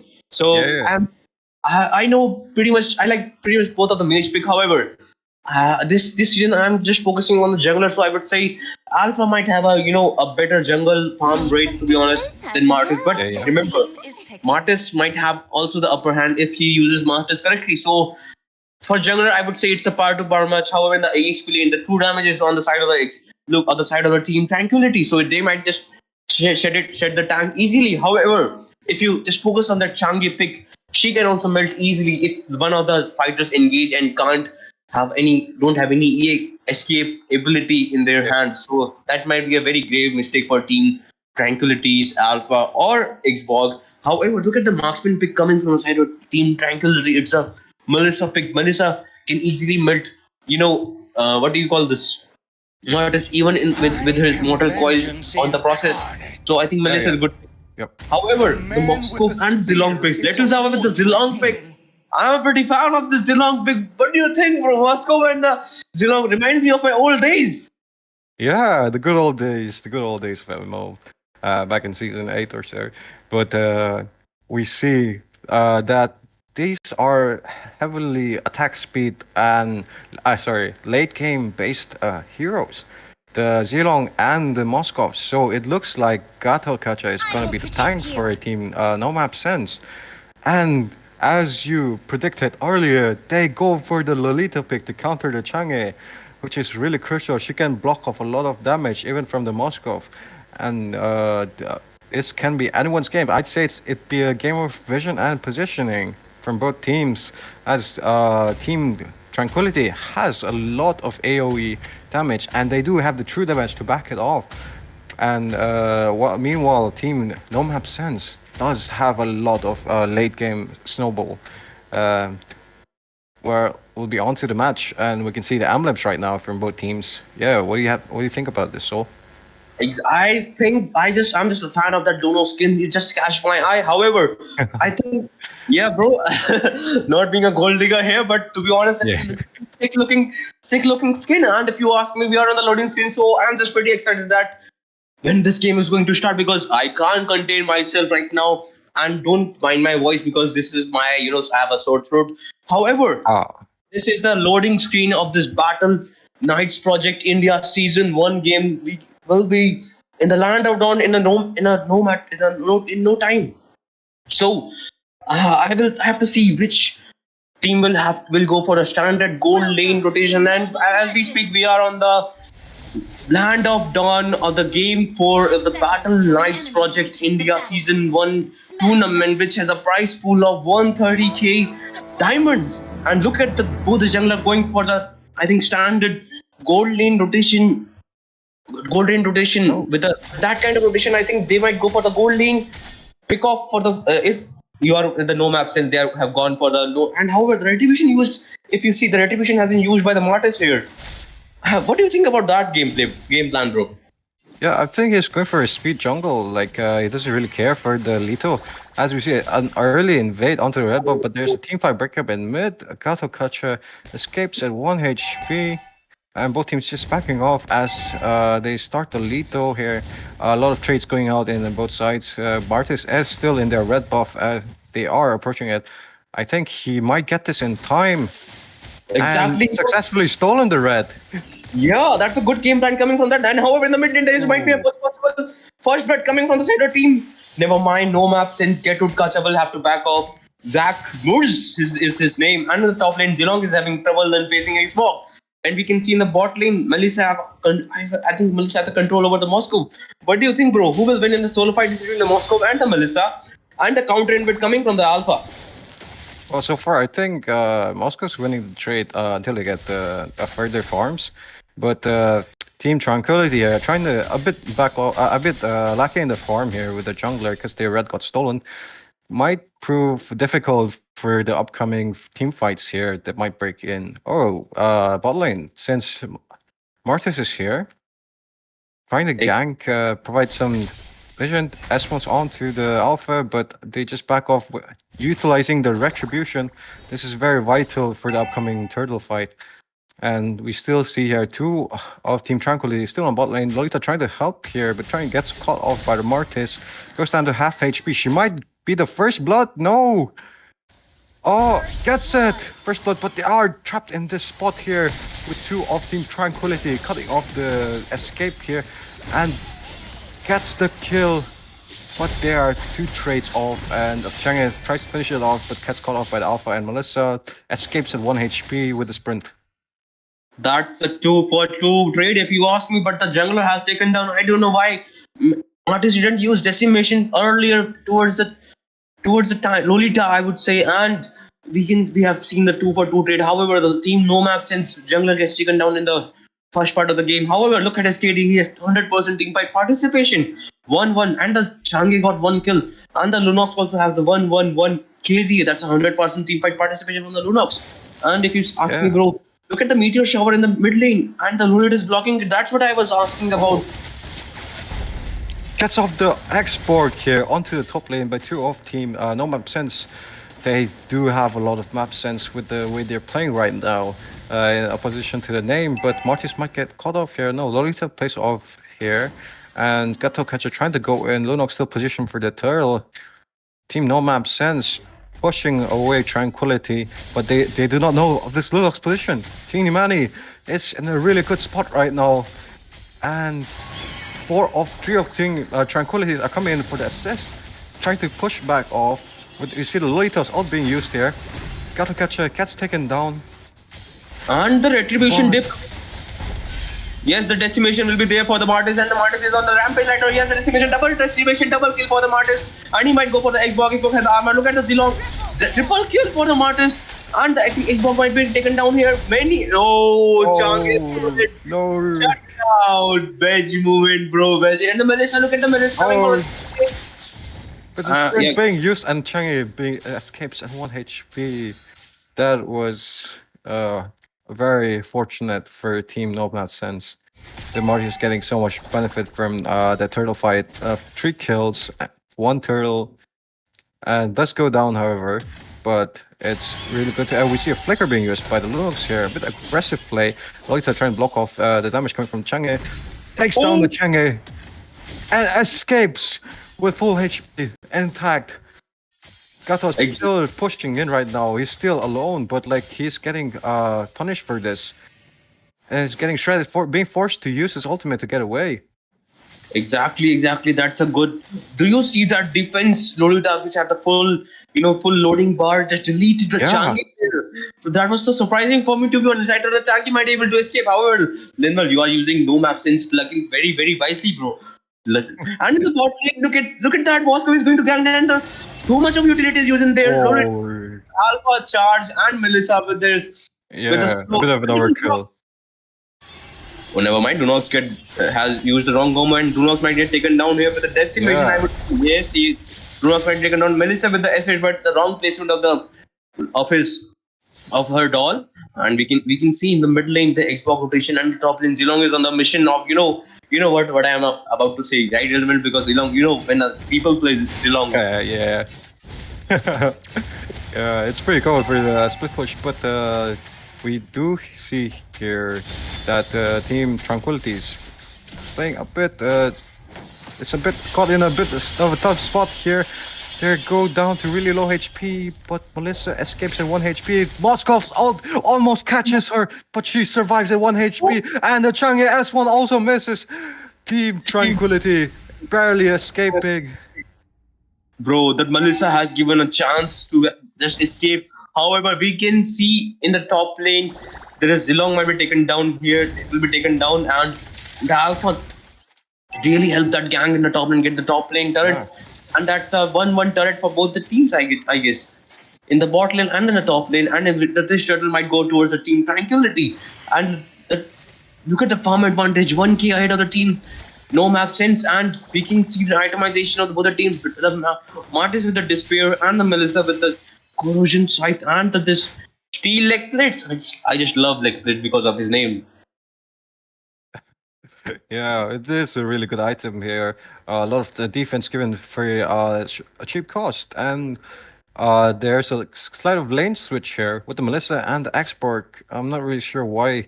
Maybe they want to push up with the Melissa, but a bit of lane issue, I guess. Zilong is trying his best to split push, though being denied a lot of info. And we see a gank in bot lane. But Marius escapes successfully, but the Gatot Kacha goes down in mid. A bit of a tough spot here, fought by the Lolita and Lunox. Yes, and the gold lane is still maintained at like 1.4k, and the Lunox is getting farmed. Like Lunox has items like COD, it's not Call of Duty, it's Clock of Destiny in ML. And in the top lane, Don't mind my lame jokes. And then look at Melissa. Is Melissa AFK or is it taunting Zilong, or is it not letting Zilong have his farm? And the bot lane we can see, we can see a potential team fight, and this will be a Ruby DD combo. And the oh my god, that's a 2-for-1 trade coming from the side of Team Tranquility. That's a good gank coming from the side of Team Tranquility. Yeah, lots of flickers and ultimate being used. That was really fast. They went down so fast. But team No Map Sense does take advantage of this and tries a split push, seeing that the late game is better for them, getting that gold for the team, getting objectives. A bit hard here for team No Map Sense, though, because the scaling for Team Tranquility is really strong right now, and they might further improve on this by taking on the Lord here. But there are two teammates of Team No Map Sense and Bot here trying to push onto this lane. Gato Kacha getting caught off guard here, but Vengeance does provide a lot of tankiness. And Team Tranquility realizes this. Team No Map Sense game plan and comes here to the game to deny the Zilong from getting any value. Charge coming from the Alpha and the mid lane. We can see a potential, killing spree from the Lunox 534 KD and in the bot lane. And then look at the Lord Rush. Look at the Lord Rush. They got the Lord Dream No Map Sense with the proper map sense coming here and getting the Lord. Sacrificing Gatot Casa and Netuzawa the Zilong. And in the mid lane, Alpha charge coming towards the Martis. Martis is not required to escape. Lunox is so in. Mega kill for the Lunox. Lunox with the ultimate. Changi might get taken down here. Yes. Look at the damage of the Lunox coming. Double kill for the Lunox. But that was Lord for 4 of Team No Map Sense members. Team Tranquility really catching them off guard, and the Lord is, I think, they're going to be melted down. But Gatakacha jumps into the middle, gets cancelled, push it back, and his teammate goes down. But Gato takes down the marksman. It takes down 2 for the value of 1. But goes down to Lolita. Moskov is pushing her onto this turret. Team No Map Sense. Bro, this is on a roll. That was a perfect TikTok right there from the Gatot Casa. And like Moscow might get taken down here. Moscow with a good S1. That's a good teleport. Now when Conceal is used from the Lolita side, Lolita might get taken. And Edgebog with the ultimate. Alpha with the Alpha charge. So much of utility there. However, Alpha with the Alpha charge is only, I think, a 15 to 10 second cooldown. And we can see the put. Look at the turrets. There's the 4 turrets down of the Team Tranquility, and the 2 turrets is down for the Team No Map Sense. That's a good turret difference, I would say. This was a successful Lord push coming from the side of the Team No Map Sense. What do you have to say about this, Linville? Well, Team No Map Sense has been focusing a lot on objectives, taking advantage of Team Tranquility. They know that they're not going to win fights with Team Tranquility, so just focusing on split pushing. However, the Zilong is getting caught here with the flickers and the S1 being used, and he goes down here. And there's a gank on top here. Melissa gets shut down here. Marksman for fighter trade, and both teams are just playing safe right now. A bit of a weird spot for both teams, as there's currently not much to do except clear lanes. Lord is coming up at 51 seconds, but for potential team fights, I don't think there's going to be any team fights right now for a bit. So let's take this opportunity and then we can talk about the items here from both teams. What do you think about it? Yeah, exactly. Look at the Radiant armor coming for the Lunox from the Martis, but however, I would say Martis might need a little bit more than the Radiant armor if you ask me. However, if you see the Xbox, never mind, there's a team fight breaking down. Look at the Martis bottle, quite solo. Lunox here taking a flicker for the double kill for the Lunox, and Lunox might go for the Gatot Casa also here, and Gatot Casa is a lot of the Gatot Casa with that ultimate, he just saved himself from the whole teammates of the Team Tranquility. That's a good save from Gatot Casa. However, this was 2-for-0 trade and a lot of utility used from the side of Team Tranquility. The Xbox used his flicker, Lunox used his ult. However, the retribution is also used from the Alpha. Alpha charge for the Zilong, but misses with the Alpha charge, and never mind. This retribution is up for the Alpha, and Letuzawa is here for the sneaky, peeky, I would say. Yeah, but although T is going to get any value, never mind, catches the Lunox and melts her in merely 1 second, but they do get the Lord for that. It seems Team No Map Sense are really greedy when they need to be. but a bit of misplay with the Changi and the blue buff there. But other than that, they've been playing really pretty well, I'd say. A lot of advantage, like objectives being taken by them. But Team Tranquility might be able to come back with the turrets, with this Lord push. We might see. Let's see how the positioning goes. And Lolita is set up for a mid play here. Might catch the Changi off guard. No, it shows vision. Okay. Exactly. There's a that force. They just force Lolita have to just shield for the Changi's ult, and in the bot lane there's a lot marching towards the turret. Tier 2 of the team. Uh, no map sense, and in the mid lane there might be a free mid lane because the 4-2, never mind, Changi senses that mid is in danger, she was there. And there's a look at the tower 2 on the bot lane, it's so low in health. However, that was a successful defense coming from the side of Yeah. team no map sense, but the defense is not over, my guy. Not over till they have faced all the minions out of this intermediate lord. Yeah, I feel like the lore was a bit wasted. They could have gotten more value of that, but maybe who knows? Like they did take over a lot of map control with that. They're going over this top turret though with the Xenon trying to back off. He's trying to defend, but gets shredded down by Lunox and Melissa. But there's a team fight happening in bot lane too, and that was a Zilong for and a tower. Two objectives. Changi here trying to defend, but no minions here spawning. Team Tranquility trying to back off right now. Playing it safe a bit, getting what they want. Yes. Gato catcher jumps and catches the Melissa, but she's forced to use her ultimate and backs off normally. Okay. Exactly. Look at the bot lane. They have they got the benefit of the lot. They have just one turret, have the advantage of the one turret. However, the Alpha will be forced to use Alpha Chat, and the Xbox doesn't have his armor. However, he got his armor right now. And in the top lane, the Lunox have to force his her to just escape from the Martis. Martis was ready for that. You know, the mortal coil that he has with the which he has immune to OCC. However, if you ask me, brother, look at the itemization right now because we have the time for now. Because look at the Xbox overextended right now. Might get taken down here. However, just his armor got broken. What do you think about the itemization? Look at the Zilong itemization. It just needs one more item.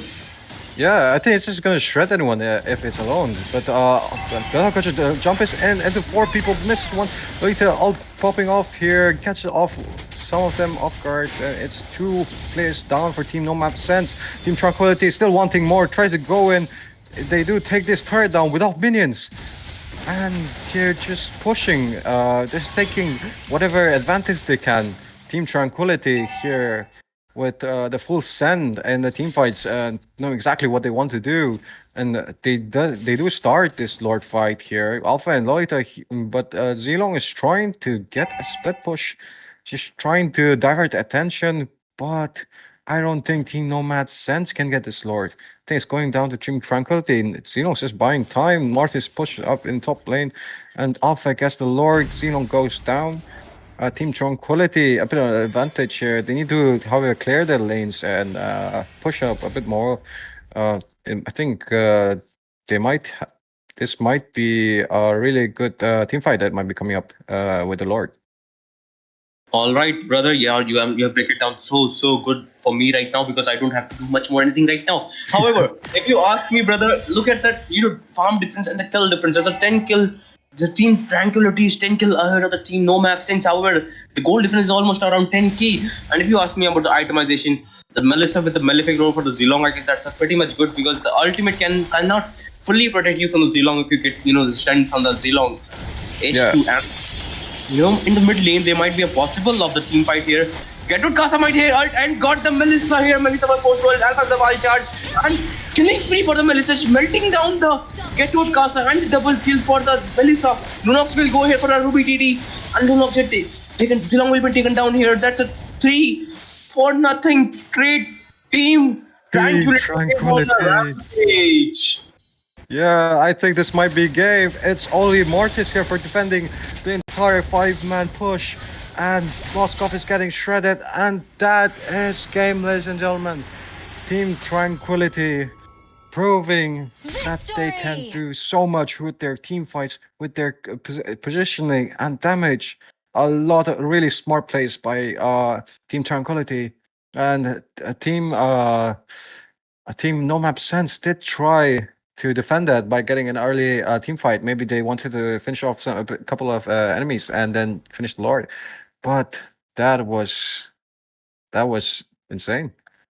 Exactly, bro. Exactly. We Yeah. didn't get enough time for that itemization check, but you can see on the screen right now the itemization. However, we Yeah. will talk about both the MVPs of the team. First, we will go for a no map since the Martins tried so hard for his team just to get the proper early game and the mid which he was successful in doing so. However, he with his the innovative, going towards the red buff first and the for the instead of his own red buff. That was a good game plan coming from the side of team No Map Sense, but they couldn't get most of it because of the lack of, I think, the lack of communication and the lack of teamwork that they might have. But however, look at the MVP. That's the Lunox. And with that skin, I would say that's a cherry on the top for me, to be honest. 41% damage from the Lunox and the 82% team fight participation.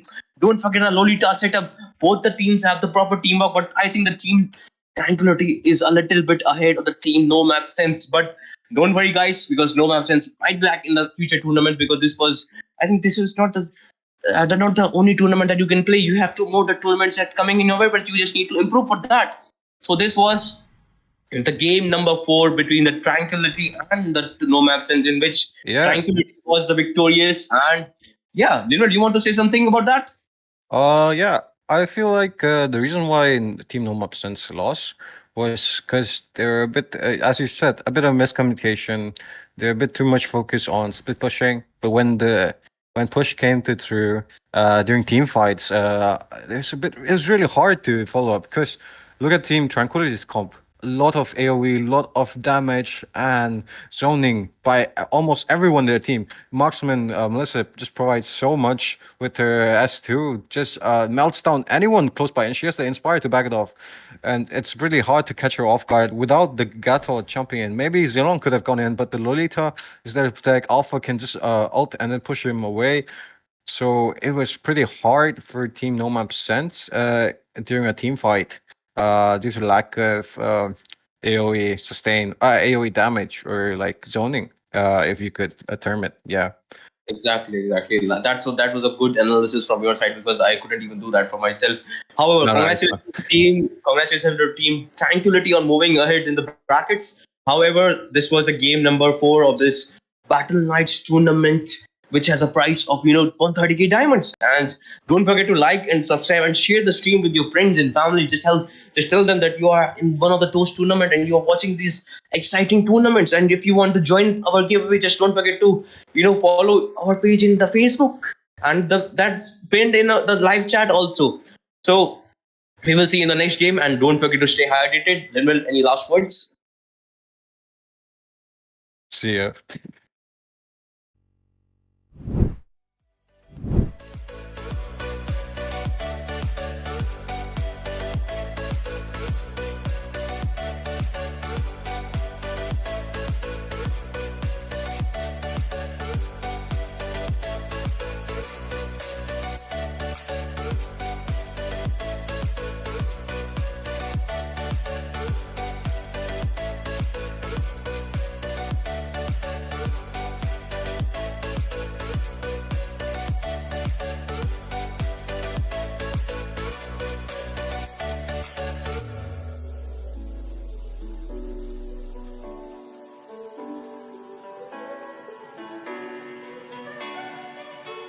I remember the ocean, memories die out too hard.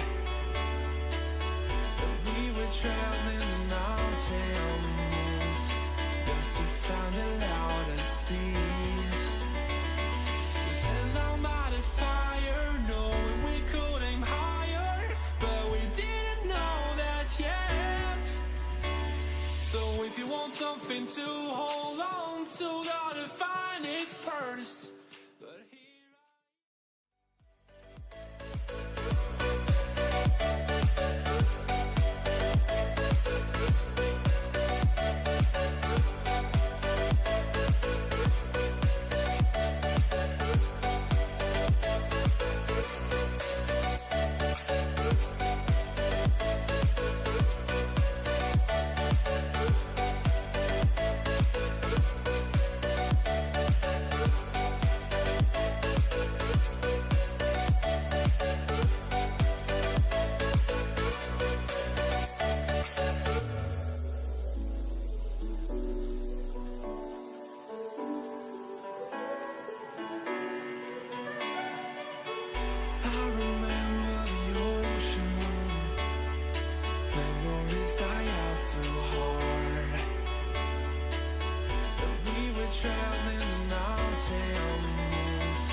if you want something to hold on to, gotta find it first. But here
something to hold on to, gotta find it first.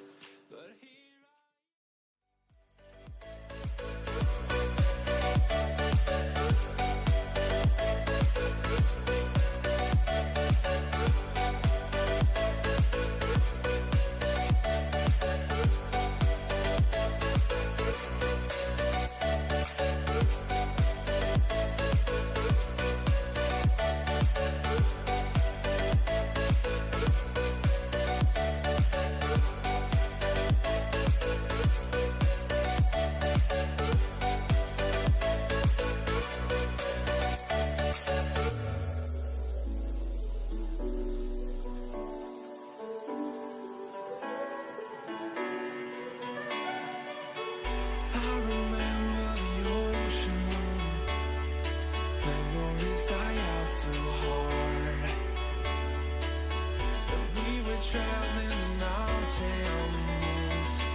something to hold on to, gotta find it first. But here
something to hold on to, gotta find it first. But here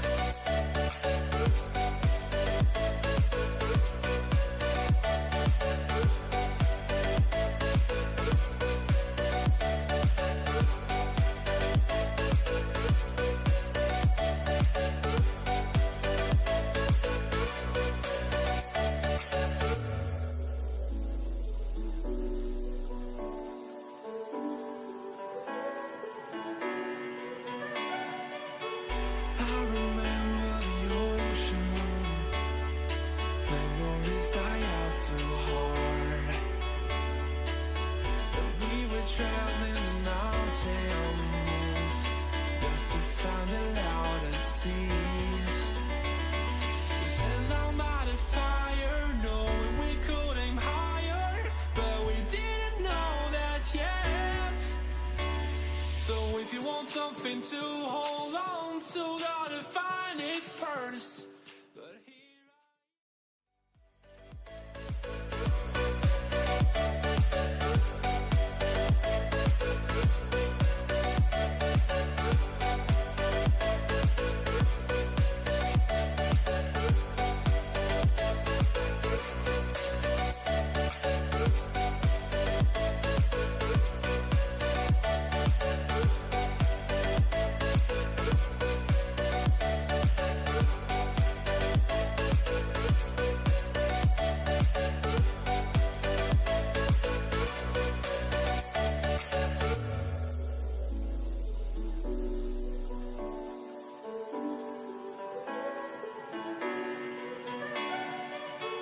I remember the ocean, memories die out too hard. But we were traveling the mountains just to find the loudest tears. We sat down by the fire, knowing we could aim higher, but we didn't know that yet. So if you want something to hold on to, gotta find it first. But here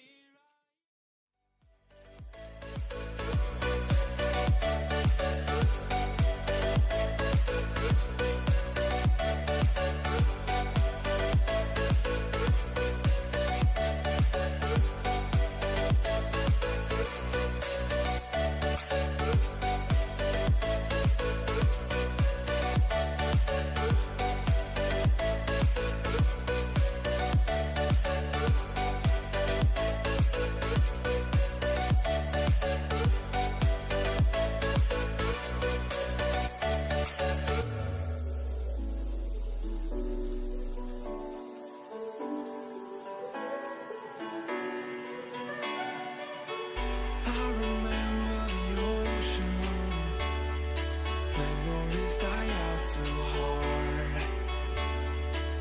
But we were traveling the mountains just to find the loudest tears. We sat down by the fire, knowing we could aim higher, but we didn't know that yet. So if you want something to hold on to, gotta find it first. But here All right, my friends, families, and friends of all ages, welcome back to the game number 5 of the Battleknights Project India Season 1 Mobile Legends Tournament. This is on the blue side, if you see, it's the family of kids, and on the red side, it's the gods. Pretty, opposite side, to be honest, if you ask me. And this game will have a 10 ban. This is a tournament lobby, guys, don't forget it. And if you guys haven't drink some water in the short break, just stay hydrated, just drink some water, because this is going to be an exciting match. And joining by my side is my beloved friend and one of my casting mentor, that's freaking Linwell. How are you, my brother? How are you, my brother?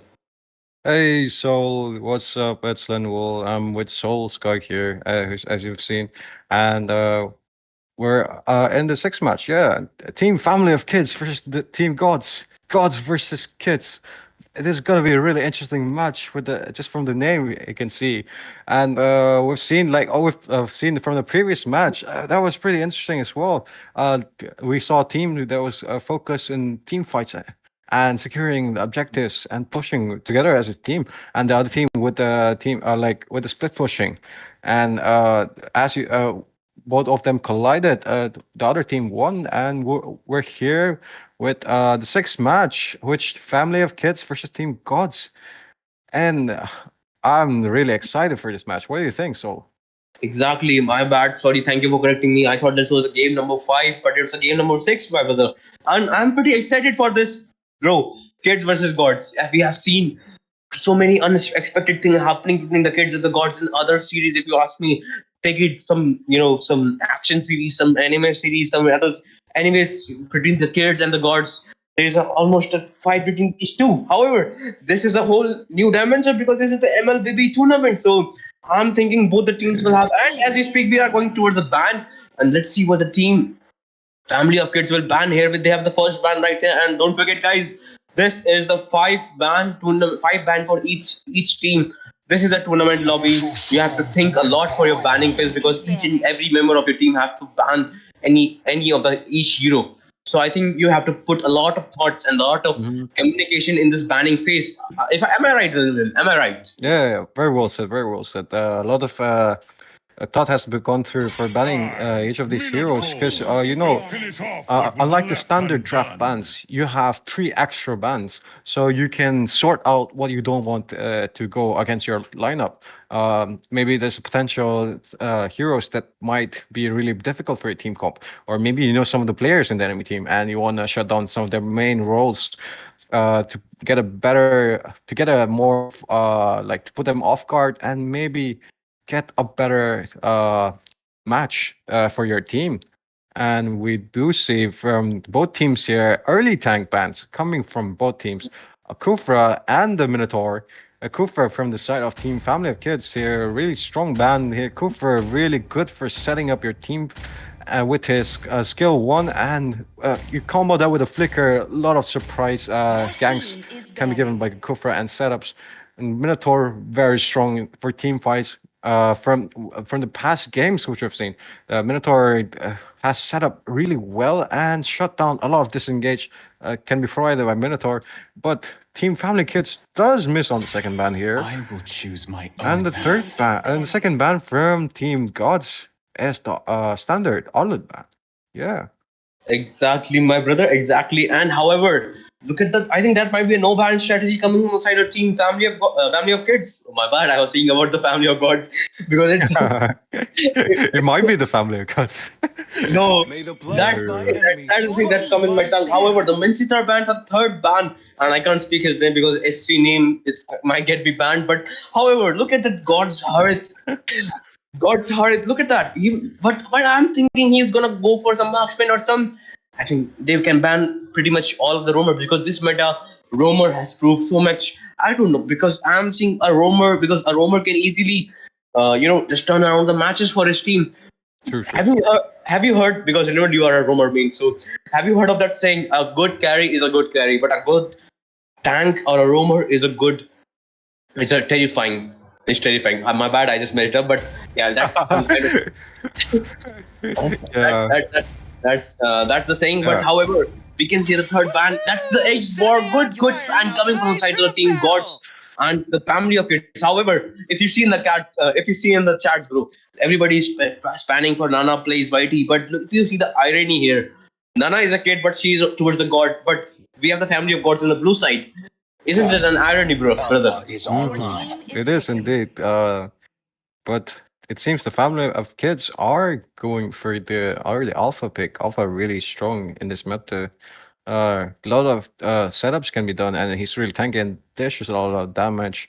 But we'll see how Team Gods counters this pick. Will they go for a lot of more AoE? It's a early marksman pick coming from Team Gods. But a lot of zoning can be provided, really good in kiting. That's a good pick. And we do see the Novaria pick. Oh, Novaria is open in this ban list. This might be one of the first Novaria picks we see in this tournament. And it's going to be pretty interesting how Team Gods plays with this. Maybe they're going to set up a lot of vision with this Novaria. And we'll only have to see. No, they go for the Valkyries. Okay. What do you think of this pick? Yeah. I think that Valerius might be a good pick for the Alpha because Alpha might not get the chance of doing Alpha charge and melt their tank, melt their marksman, melt Valerius itself. So if Alpha gets caught on that fire, he will get fully burned out if you ask me to be honest. But to counter that, they might go for Diggy. They might go for Kadita. And Kadita with oh never mind. She changed with the execute. I don't know what she was cooking in the previous match, but look at the Perseus going for the Kadita pick just to counter and have to petrify. If you see Kadita can counter Valir pretty much if they bait out the Valirs and the Uranus. Bro, I have faced so much of Uranus, especially I have faced Uranus in the custom games and in the rank games, it has been a pain in the what I'm about to say. But yeah, this freaking Uranus pick can be very crucial for the team kids. However, the gods Harit is going for the Dairot pick just to melt Uranus. I think both the team have picked the EHP and the mage. However, the only difference is the marksman pick here, and the marksman have been picked by the team kids. So let's see what happens in the second ban of the phase, my brother. Yeah. Oh, okay. They go for the Bruno ban a bit early. Bruno, a bit non-conventional ban. Not really seen picked by most teams, but you know, this is the Battleknights. Anything can happen here. Even we see the Farmers ban even being made by Team Family of Kids. Even though the mage is already picked, maybe they're going for maybe they suspect Farmers Rome being played by Team Gods, and it might be difficult for the Uranus since Uranus often really likes to cut off waves and rotate fast, and it's really hard to kill. So team family of kids here, a lot of heroes which are hard to kill and deal a lot of damage, and team gods here with a lot of damage in the early game by Darot and Valier. And the snowballing can be done by Clint too with that range. And we do see another ban coming from Team Gods, Franco ban. Yeah. Exactly, my brother. Look at the 5 ban coming from side of team gods and the family of kids with the 3 ban. I think they just are just going for the standard ban because I think the custom lobby have the 3 bans. If I'm correct. However, look at that no ban strategy. I think they might make some out of it, and they are just putting so much of thoughts in the pick. If you ask me, to be honest, look at that Franco ban. Look at that Lancelot ban. There's a fourth ban coming on. That my bad. I thought they just banned it already. And the Yeah. first pick, the second pick is on the red side that the team gods, and they might go for the carry. They're just going for the melting comp. However, they just showed the carry, but they are hovering towards the Hayabusa. Hayabusa or the jungler pick might be a very crucial pick, but remember, guys, family of gods haven't picked their jungler yet, and the Link can prove a very good jungler here if he successfully snowballs this game, but can prove a very lethal pick for the team gods if he doesn't snowball in the early game. Same for the Hayabusa, I would say. And let's see what happens in the second phase of the team family of kids. Yeah. Okay. But they're trying to see what they can go for, because the Lancelot band here is gone. So they go for the Haya instead. Haya are pretty good for picking off lanes, objectives, and heroes, while a lot of mobility. But to counter this, there are 2 picks coming from the team family of gods, family of kids, and it might be a Claude pick here. A lot of AOE and sustain from team family of kids here with the Balric pick too. And it's gonna be pretty hard for team gods to go through to push through, but we'll only see if this Valor can set up for his team. And there is the Leslie pick here from team the family of kids, and the roamer is still left from team gods. With the Franco ban being made, I don't see what he can take here. Probably an AoE oriented team fight tank roamer, but let's see.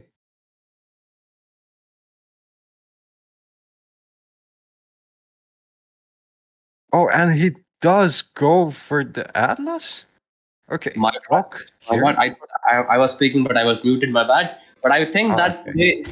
they were picking. They're just going hovering towards Atlas, but they might go for the Tigreal. That might be a something new for me, to be honest. Yes, they might go for the Atlas because Tigreal. If you want to play Tigreal in this meta, you have to be a lot skilled. To be honest, if you ask me. And look at that. Look at that both the drafts, bro. I think both the drafts are pretty balanced, except the roaming part. They have the Belleric for, and I don't know why they picked Belleric, but because do you see any ADC again in the team of the gods? Yeah, well, the Belric pick is a bit weird, you could say, but if played well, I think he can set up pretty well in his in team fights. It just needs to have a decent follow-up. And we're on to the match here. The loading screen here, we can see the emblems for both teams. A lot of tanky emblems being used, and there's a surprising.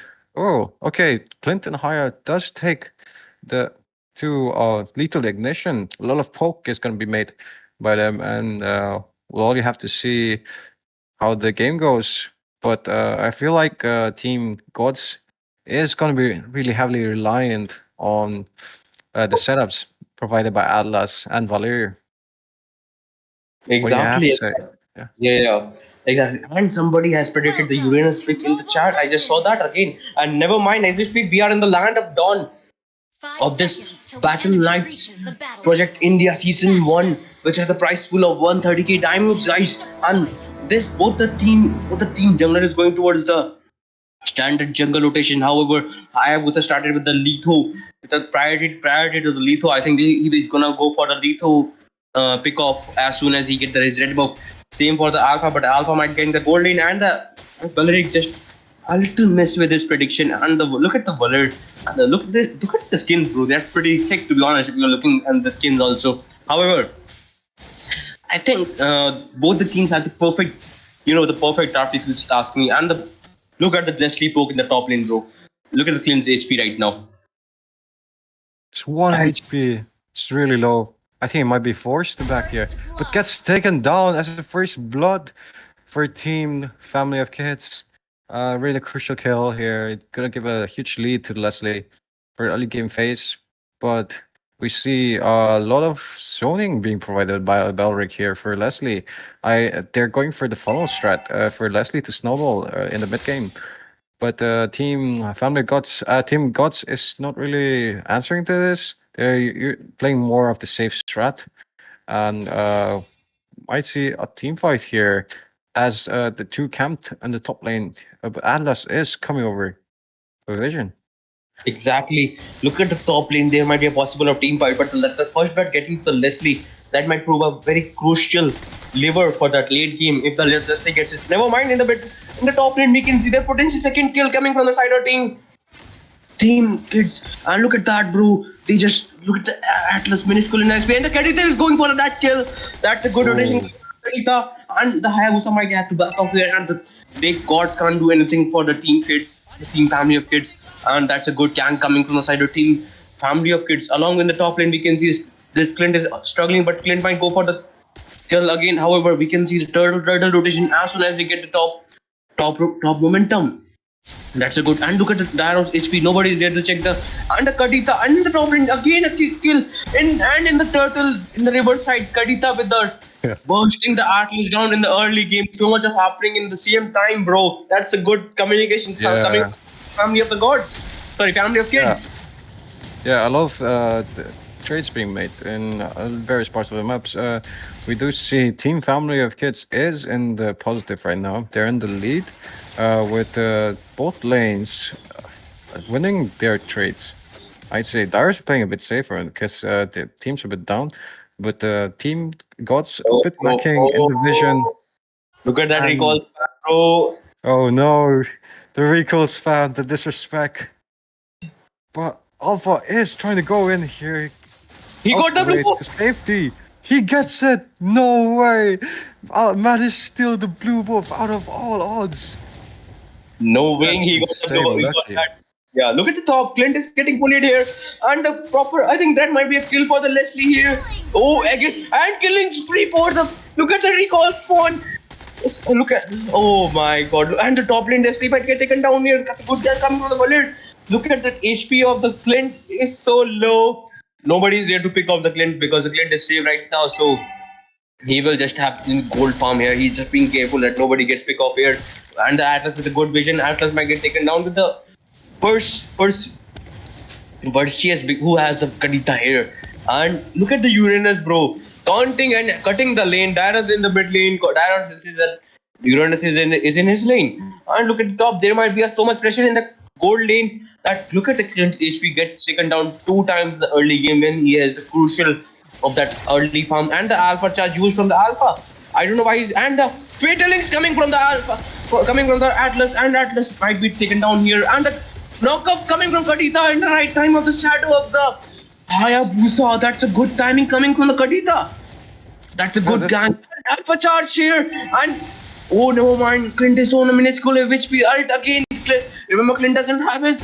Oh, gets taken down. Bullet with the Slide with the slide away from the Clint just to protect him from the Leslie's bullet. Good gang coming from the side of the team family of gods. They are just dominating this early game.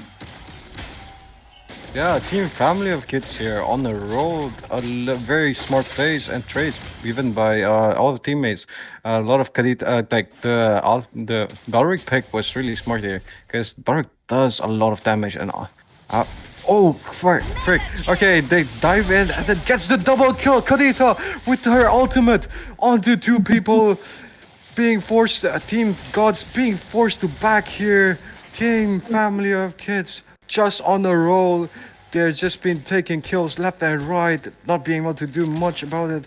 But team family of kids are just insane right now with the map control, the vision, the damage. Leslie is here coming with the follow-up, but fails. Still ults though. I think he's gonna go down. Yeah. Eric gets the kill. Yes. He gets taken down in the top lane, bro. Leslie is dominating. Whole team is dominating. Look at that Kadita ran the rampage. Make a kill for that. Baleric just getting the kills of the Perseus, the Kadita. However, that doesn't matter. Look at the farm difference right now. It's almost about 7k. And that's not a good sign in the early game. Look, it's just been 6 minutes and the turret.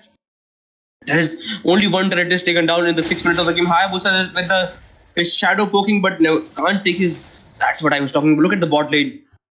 Daroth can't do anything against the UNS, and this might be a little bit tough for the team gods here. They just need to for perfect time for their opportunity and wait for the mistake of the team family of gods, family of kids. But they look at the flicker ult from the Baleric coming from the Hayabusa and the follow from Kadita and taken down the Atlas and the Hayabusa in one go. There is Harris coming and deleted from Kadita's ult. Look at that damage coming from the team of the family of kids, just deleting everybody. 4 for 0 trade coming from the side of the family of kids. What do you have to say for this tremendous team fight coming from the side of the family of kids, Dilwyn?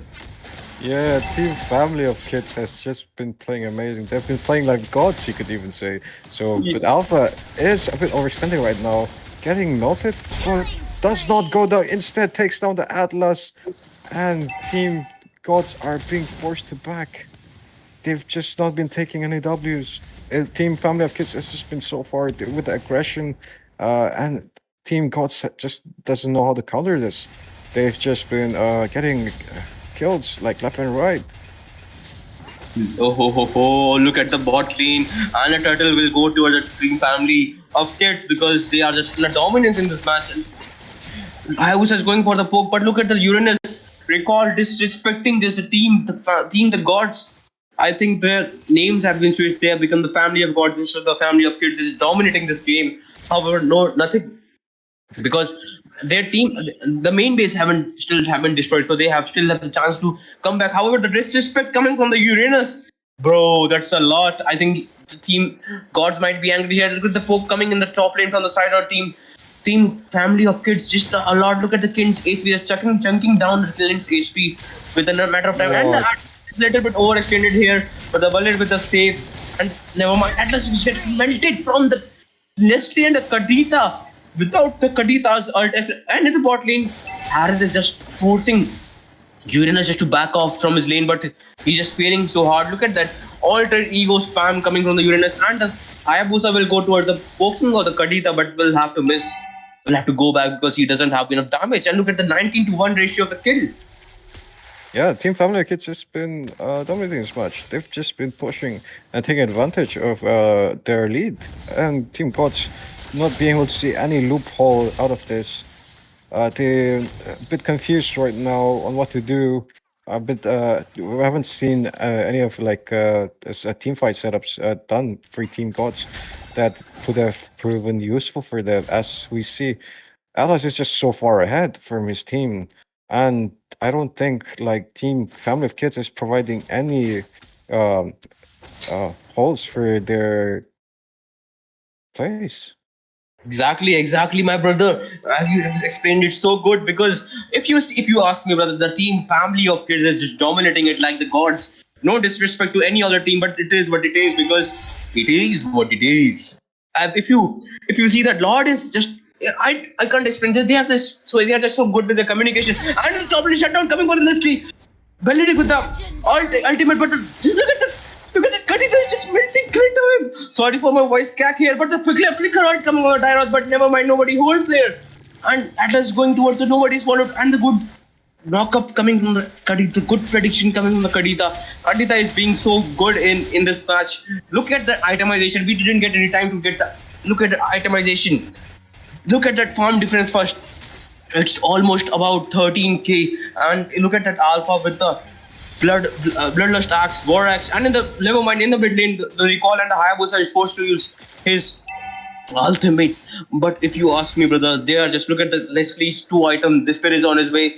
Kaditha's 2 items and one more CO, Clock of Destiny on his way, and the Uranus with the Oracle and the word. Look at that dominance size for the anti and the book for the mana region, and look at the tank 409 tank with the good KDA. Yeah. Almost all the necessary items you need, all the core items. However, Dyrath has also dominance size for the anti heal, but he can't do alone. He can't do anything alone because Clint have still missing his third core item. But however, Clint has also got 2 items. He can also provide damage right now because they are just hoping to look at that Atlas with the wrong positioning. But that was a good surprise element there. But the team family of kids was very aware of that, and they just not letting team not giving room to breathe for the team of the gods. I think that's good communication coming from the side of the team family of kids. The team family of kids has just been taking trades over trades and not really getting punished. As they're so far ahead in farm. The Uranus, the Belric, they're not getting any damage gone through them. They just keep on healing or tanking the damage. Team Gods here as a bit reliant on their poke comp. You see the Clint, Haya, Valor, their damage like very poke, but it's not working on the Uranus. He's just healing, and you can see he's back up to full health again. Atlas here trying to go in, setting up for his teammates, but it's just getting shredded. Half HP, being forced to flicker off, and I don't think he can do much about being in the front line there right now. As team family of kids has just been so far ahead in the goal in the items. Exactly. Yeah. Exactly. Look at the conceal play coming from the Atlas. He might go for the fatal. He has the two members of the team. Family of kids and the Alpha charge coming from the mega kill, double kill, and the triple kill coming from the Alpha. Going for the maniac. Yes, he might get the maniac. No, unstoppable for the a wipe out coming for the team gods. That's a good fataling try coming from the side of the team gods. But however, Alpha charge on the right time, getting 3 people, triple kill, Beleric with the unstoppable, and the to finish and the cherry on the top with the Leslie with the final kill. This might be the end for the team gods here. Team family of kids with their tremendous amount of communication, shot calling might take over this game. Yes, they have won this game. What a game this was! What a communication! What a shot calling! What a game plan coming from the side of the team family of kids. What do you have to say about this, Linwell? Yeah, team family of kids, really good draft, really good plays. They know exactly what they want to do. A lot of map control, even being taken there. Team got a bit lacking in certain parts, like in map awareness or so. But it is really difficult to come back after your enemy team has farmed a lot of gold, especially since you're a bit of a snowballing lineup with the Clint and the Hayabusa. So not much damage can be done by them. So it's pretty reliant on the Valier and Dyro to do anything. But they're just a team family of kids is just so far off with their goal lead, and like they're so tanky also. Look at the comp. Belric, Uranus, even Alpha is really tanky all too. And the Kadita just keeps on surprising with that push ganks with the S1, S2. Even though Atlas tried to check bushes, he just kept on getting denied and shut down because of the insane lead. And Karita is no joke, dude. She's just been doing so much damage. Like, that was pretty insane. Exactly, my brother. If you look at the MVP on the side of the team, family of kids, it's the Beleric. Congratulations, Liberal. The ML decided to give our MVP to the Roamer. That's a pretty good sign that they have the good getting system. That's a good getting system coming right there up. Look at that damage. Look, sorry, the team fight participation. That's a 72% participation and damage taken coming from the side of the Martis expert playing Beleric, providing that flicker ult combo. That's a lot good combo coming from the side of the team family of kids. 30% damage taken. Even the 16% damage given from the tank is pretty a lot because he was playing Beleric. And in the top lane, he provided a proper much setups, and the Leslie dominating the top lane, getting the 75% turret damage, successfully played the marksman role, and even the Kadita whole team played very, very well. Jungler also, Uranus also give it dominating his lane. However, the team gods need to work on their communication. They were pretty. I'm thinking that they will come back stronger, but this game number 6 will go towards the team family of kids. So don't go anywhere, guys. We will be back right back for the last game of this Battleknights Season 1 tournament of the Mobile Legends Bang Bang. So don't until then, me and my beloved caster Glenn will sign off, and don't forget to stay hydrated.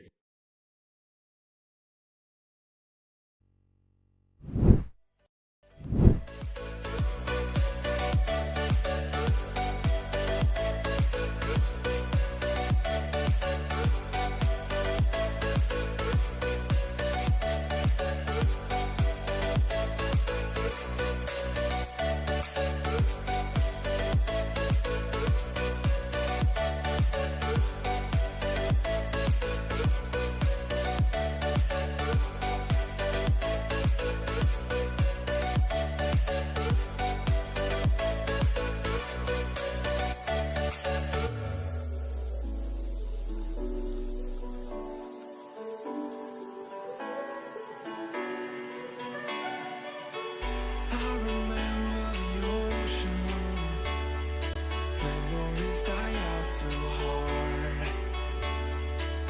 But we were traveling mountains just to find the loudest seas. We set down by the fire, knowing we could aim higher, but we didn't know that yet. So if you want something to hold on to, gotta find it first. But here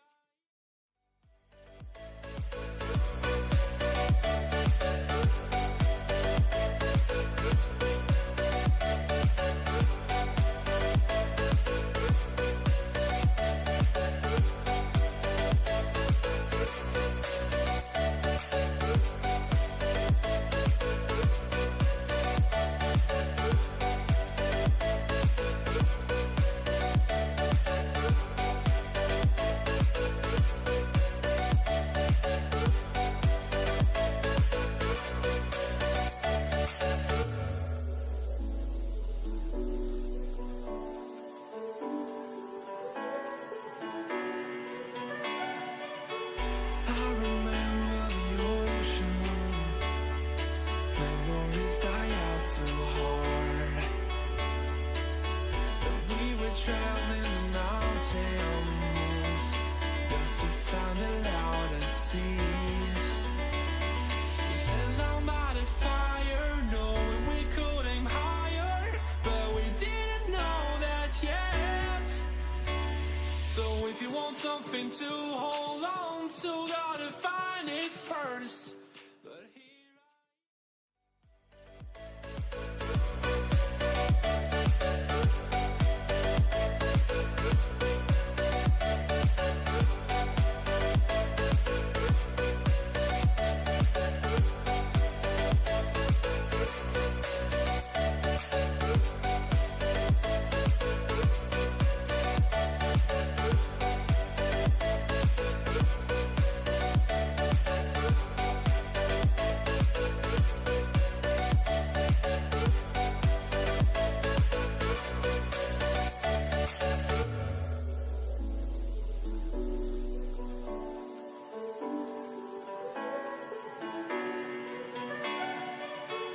I remember the ocean, memories die out too hard.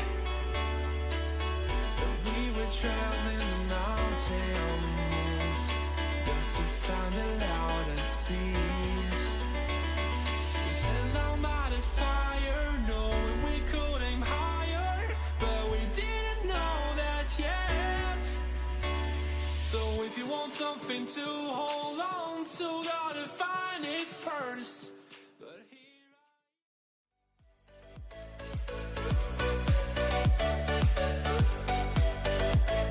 I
So if you want something to hold on to, gotta find it first. But here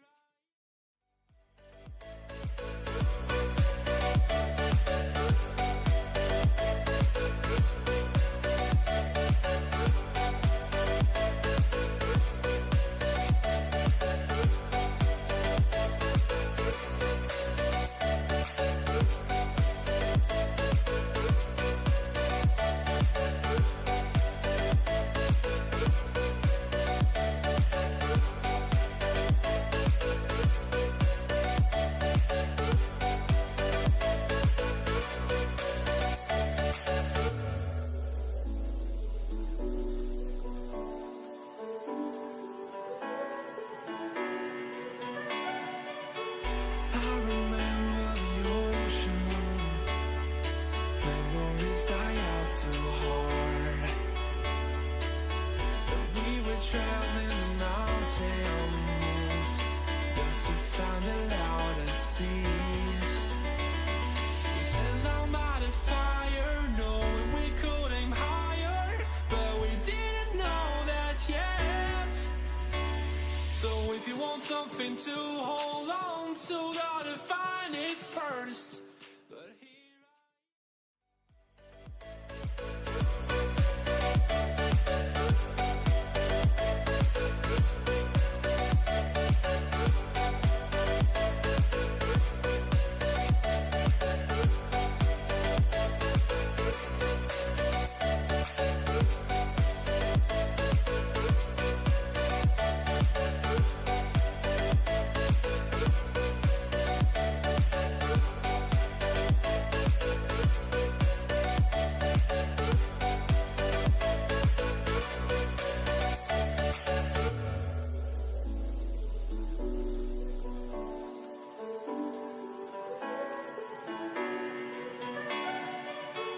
I remember the ocean, memories die out too hard.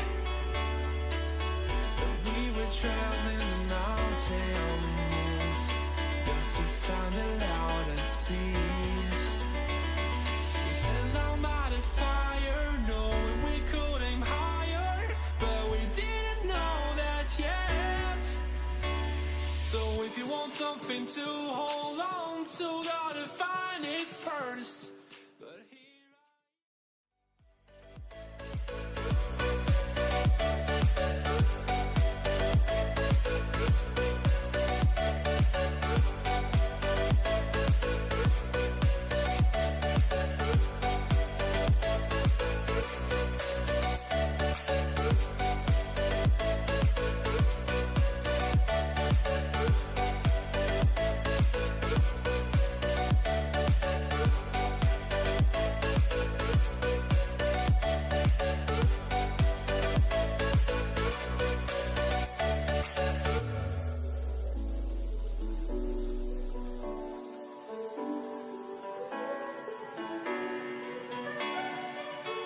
I remember the ocean, memories die out too hard. But we were traveling the mountains just to find the loudest seas.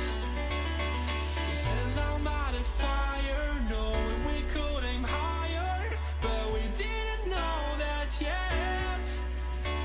So if you want something to hold on to, gotta find it first. But here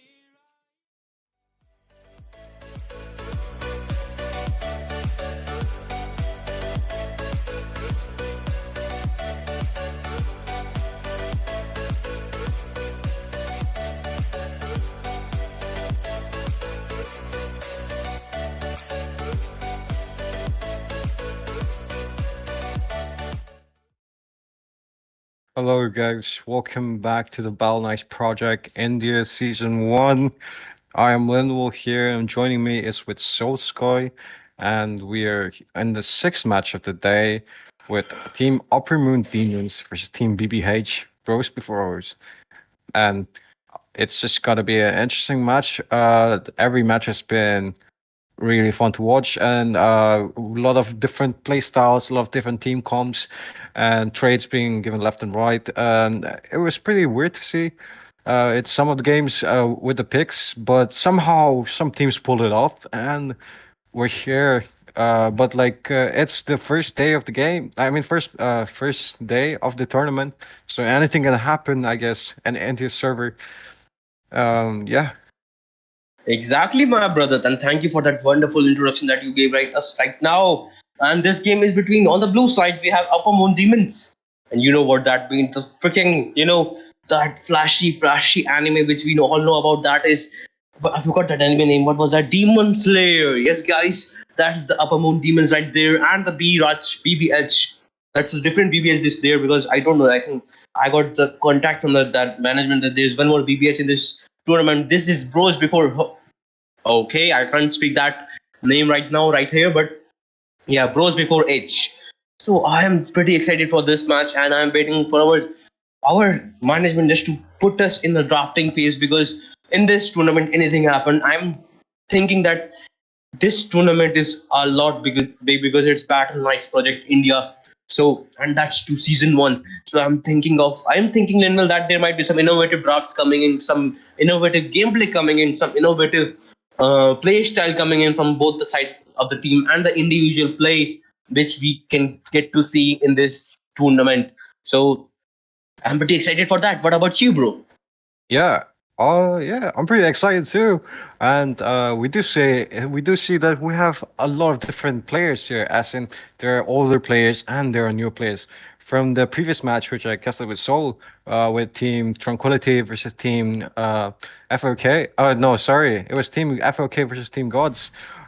They had the Balric pick for the aggression with the Kadita and took advantage of Team Gods, like mid scaling, because since they had the early game, they took advantage of that, got kills, and the map denied a lot of map control because they just kept on killing the roamer and various other players because of the early damage given by both Kadita and Balric. As Balric's not a really common pick here, but in a lot of servers though. But it did Team FOK did prove that Balric could be really dominant with the right players, with the right heroes.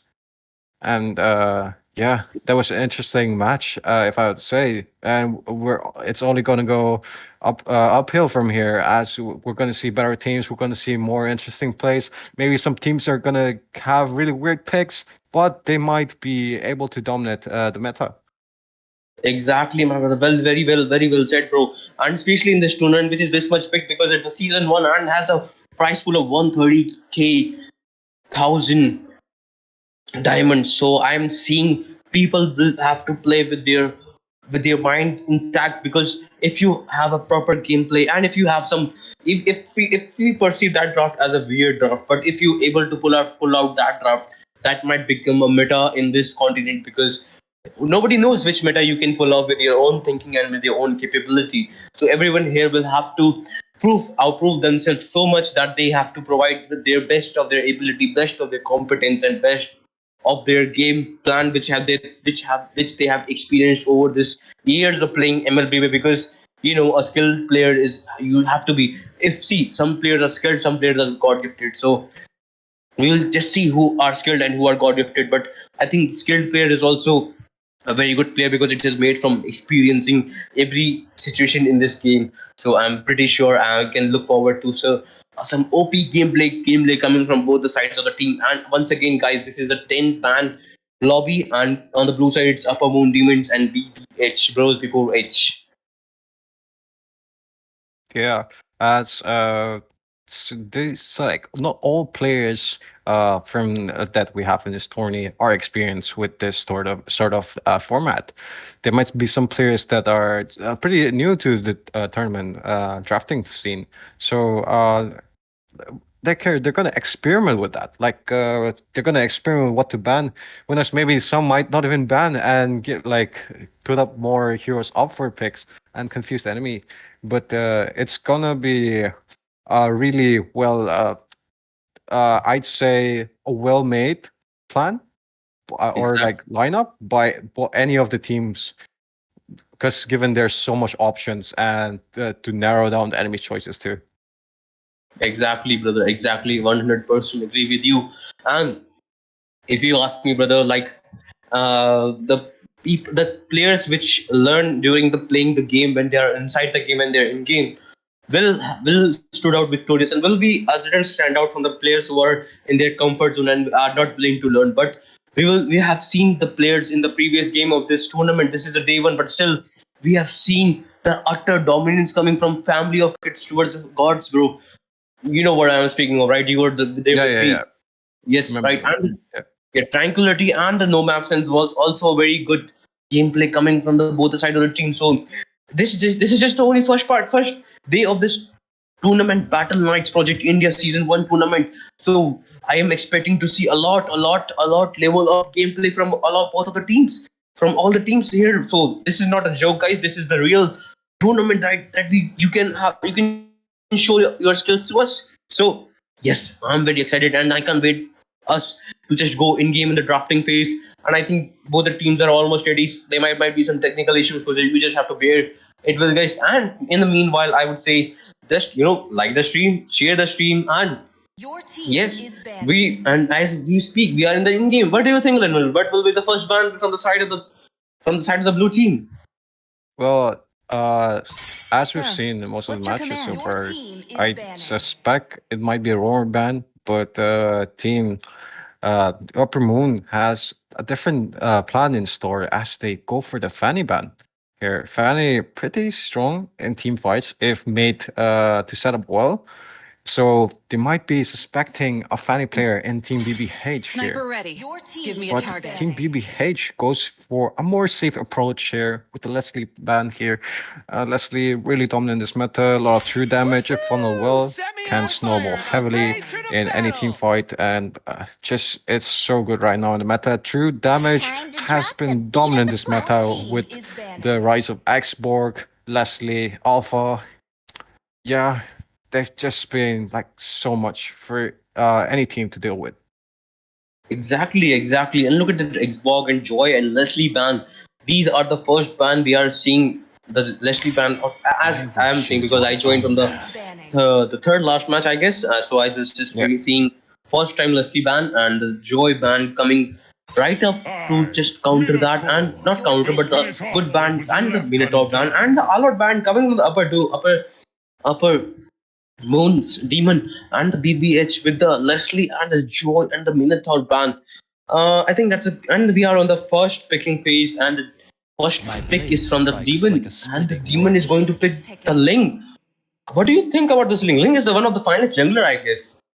Yeah, I'd say Link's pretty good in snowballing late game and mid game if played well and positioned well. But it is a really early pick here. You do not want to show your cards off to the enemy team, but team Upper Moon Demons has a plan in store. Maybe they want to bait out certain picks and counter those picks. So we do see bait here given with the Cho pick from team BBH here, which is really strong for a team like for a link counter.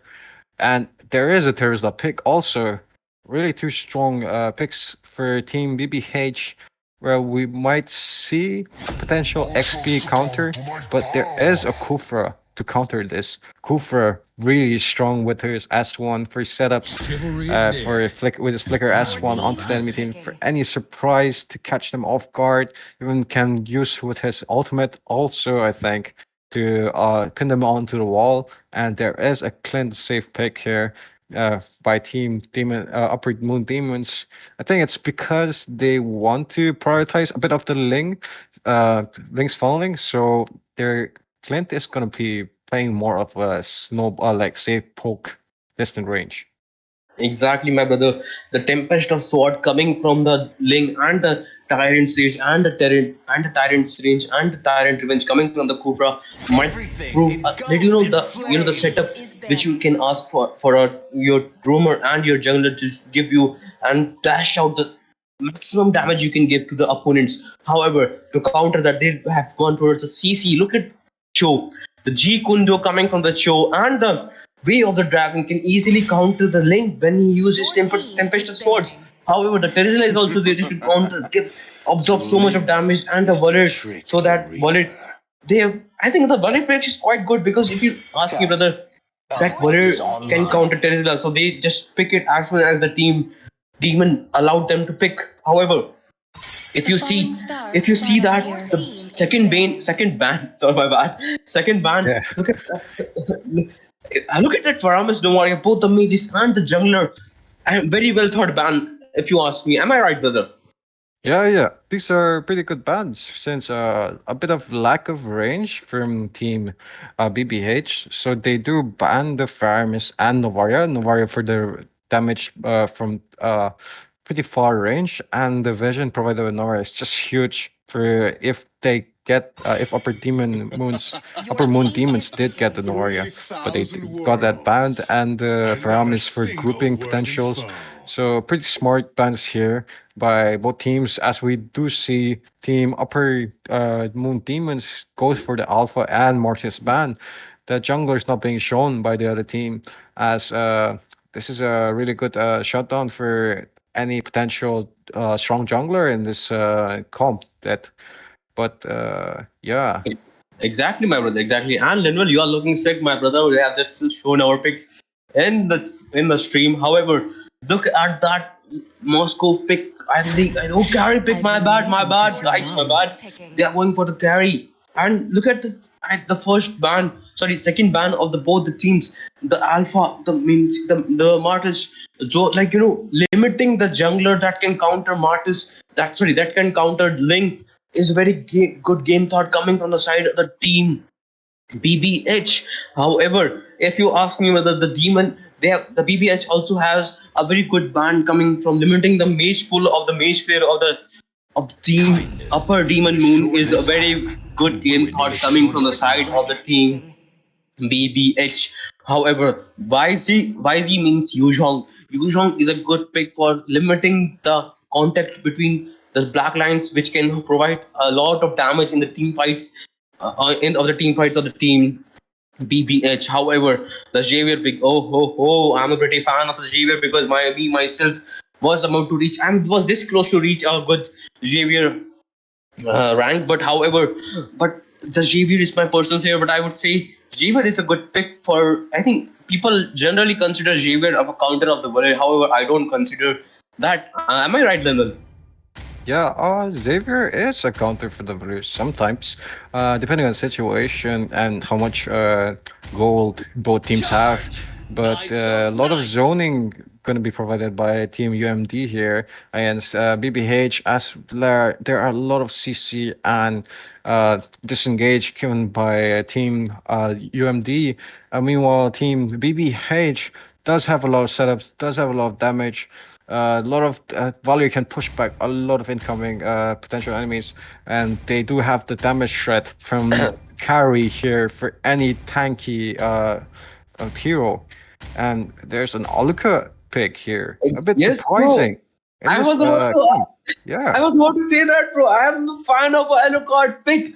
Don't judge me from my excitement, but look at that MVP Juan going for the Alucard. If you ask me, Linwell, I have faced, I have did Linwell, not Linwell against Soulsky, but the Alucard against the Link in the custom. But I won with the Alucard, so I'm just rooting for the Alucard. However, I'm not going for any team pick, but the Alucard itself. However, as we talk, we are in the land of Dawn. This is the last game of the Battleknights season 1 MLB tournament. Both the teams will start off with the standard. Never mind. Ling is going for the Letho prioritization, and along with the Alucard, that's a good. Either is it a good call or is it a bad call for the Letho to take down for either of the team, brother? Well, I don't know if it's actually good for the lethal, but it is a red buff take, yeah. But we have a slight miscommunication here.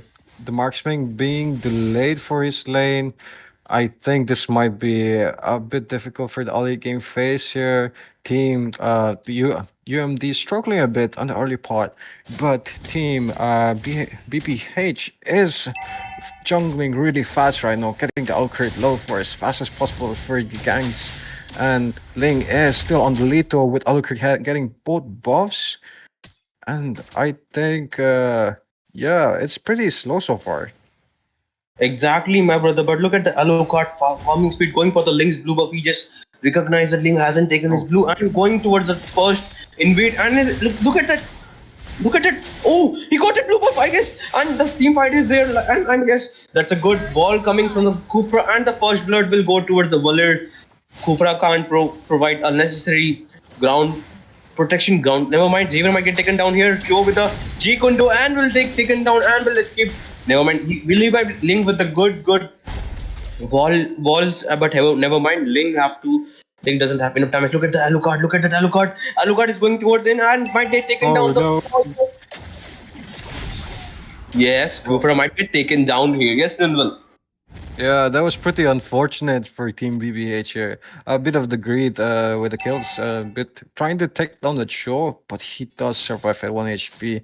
And this is really hard for Team UMD to come back as the turtle. I think it might be going to Team BBH as everyone's being zoned off. And Team UMD is pretty low on farm right now. Team, they're just getting like zoned off by Team BBH. Exactly. Look at that. I'm thinking that the red team, which is BBH, has a very skill dependent heroes. They have timed it very right. However, if you ask me, that the late game spike is a lot for the team Upper Moon Demons, and even the late game there has carry for the team BBH. That's a good draft. That's a good game plan coming from the side, and we can see their draft is proving themselves. They are just this draft is providing dividends for the team BBH. Am I speaking from my heart, brother? Am I right? Yeah, you are. As actually, it's pretty good draft for countering a Ling pick early. As you see, the Valor pick is really good for early game, and we do see a lot of ultimates being used there in the mid lane. Ling takes down Alucard, 1 HP. Cho trying to escape, but I think it's gonna go down too. Terisla takes down the Yuzong. Ling proving redemption, taking back taking revenge for the early invade, getting 3 kills here, really crucial kills while you're trying to escape. Broken King, not enough HP, not enough damage, but I think that's a maniac for Ling, which is really strong for Team BBH. I mean, sorry, UMD. Yes, sir. Never mind. Look at that team. Upper Moon Demons just dominating. Just gets that gets that momentum back which they lost in the early game. Look at that maniac coming from the Link. That Tempest of Sword and the Tyrant's Rage and the Tyrant's Revenge was on point, along with the Black Dragon coming in the aiding of the blue buff. Once the Links get blue off, it's and especially the fast channel. Look at the G Kundo and the flicker way of the dragon, but there's a good communication coming from the side of the team. Upper Moon Demons and the Xavier will be in a safe zone right now, and there might be a possible turtle fight here. However, if you ask me, brother, the Yuzhong has a more advantage towards rotating the turtle this time because it's on the opposite side of the EXP lane, and the Alucard will go for the turtle this time. MVP is Zexuan. Yeah, they're starting on the turtle. Kufra jumps into the Alucard, catches him, but Ling steals the turtle at 1 HP, going with the ultimate onto the carry. Cannot follow through, getting kicked by the Cho and shut down. That is a huge shutdown. Going to the wrong person though, but Team UMD getting the turtle a bit overextending, losing 2 of the members in the process, but they do get a 2 for 3 trade there. Exactly, brother. Yeah. The nutty by Yuzhong with the nutty play. To be honest, I think I think they were expecting Terisla to also rotate, but Terisla might go for that gold instead of going towards his team in the turtle fight. And the look at the bot lane might get taken down here, and it's just 5 minutes 30 seconds. If you ask me whether this is the momentum towards the team Upper Moon Demons and the team BBH is still struggling a little bit. They lost their early momentum, but however, the goal difference isn't that much. It's almost about 1k, 1.1k. So that doesn't hurt so much. But that Joe is, I think that we can look at the immune he did in the mid game with the combo of the Xavier. This is the Yavi gameplay we can see here.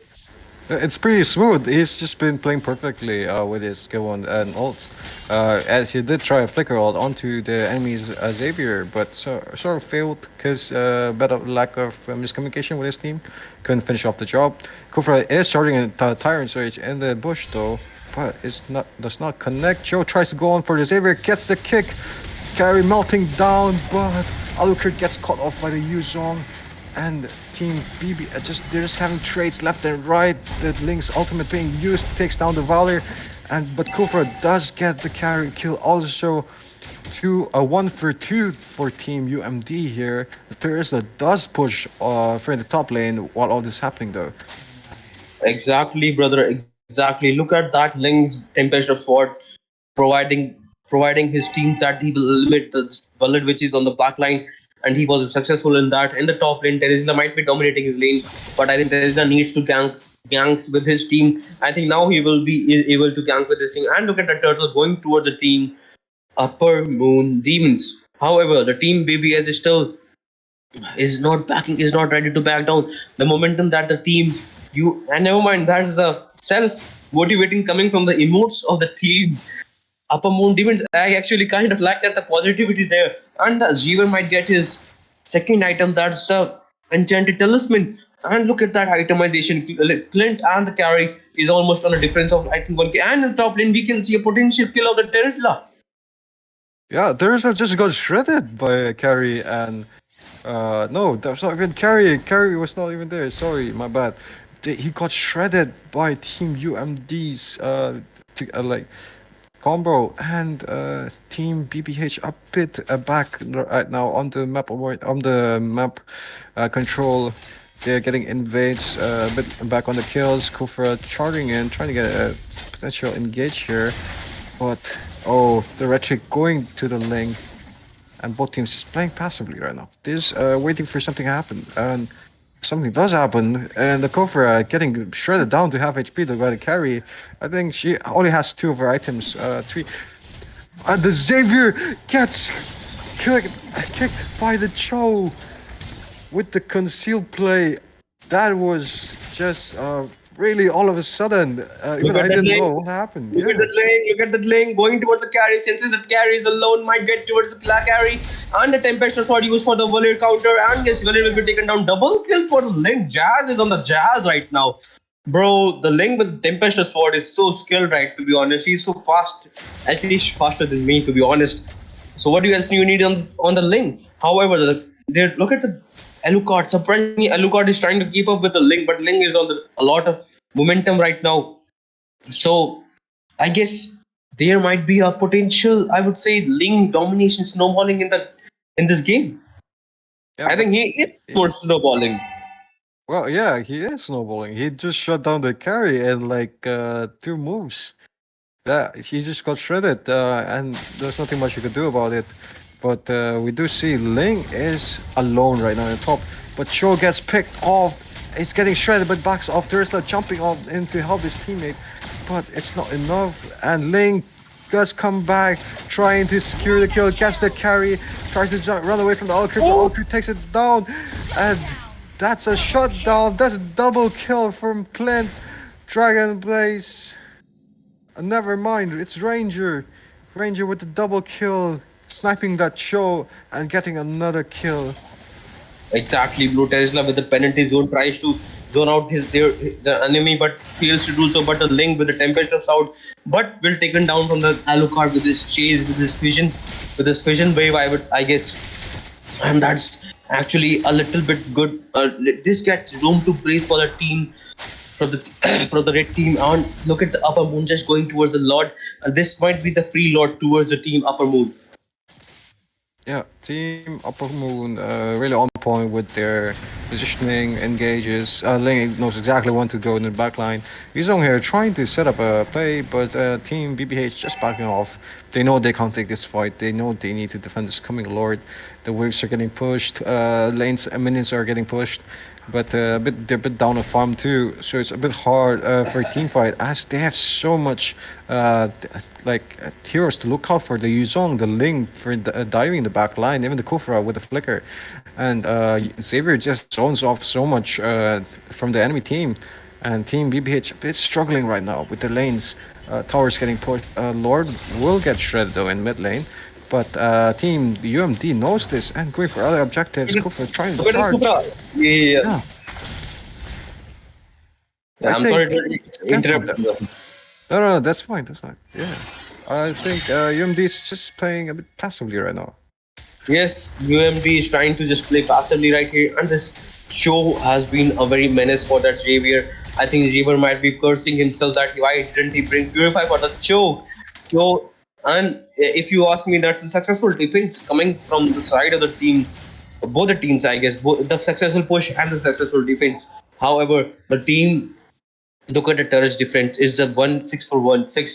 The team, the red team has their turret just to constrain to just the inhibitors, and while the team UMD still have their tyrant events connect, and the Cho might get taken down. Yes, Cho will be taken down here from the link, brother. That's a good tyrant events coming from the side of the team UMD. Team BBA is a little bit on a struggle right now because they are starting to lose their momentum. However, the farm difference is about almost about 8k.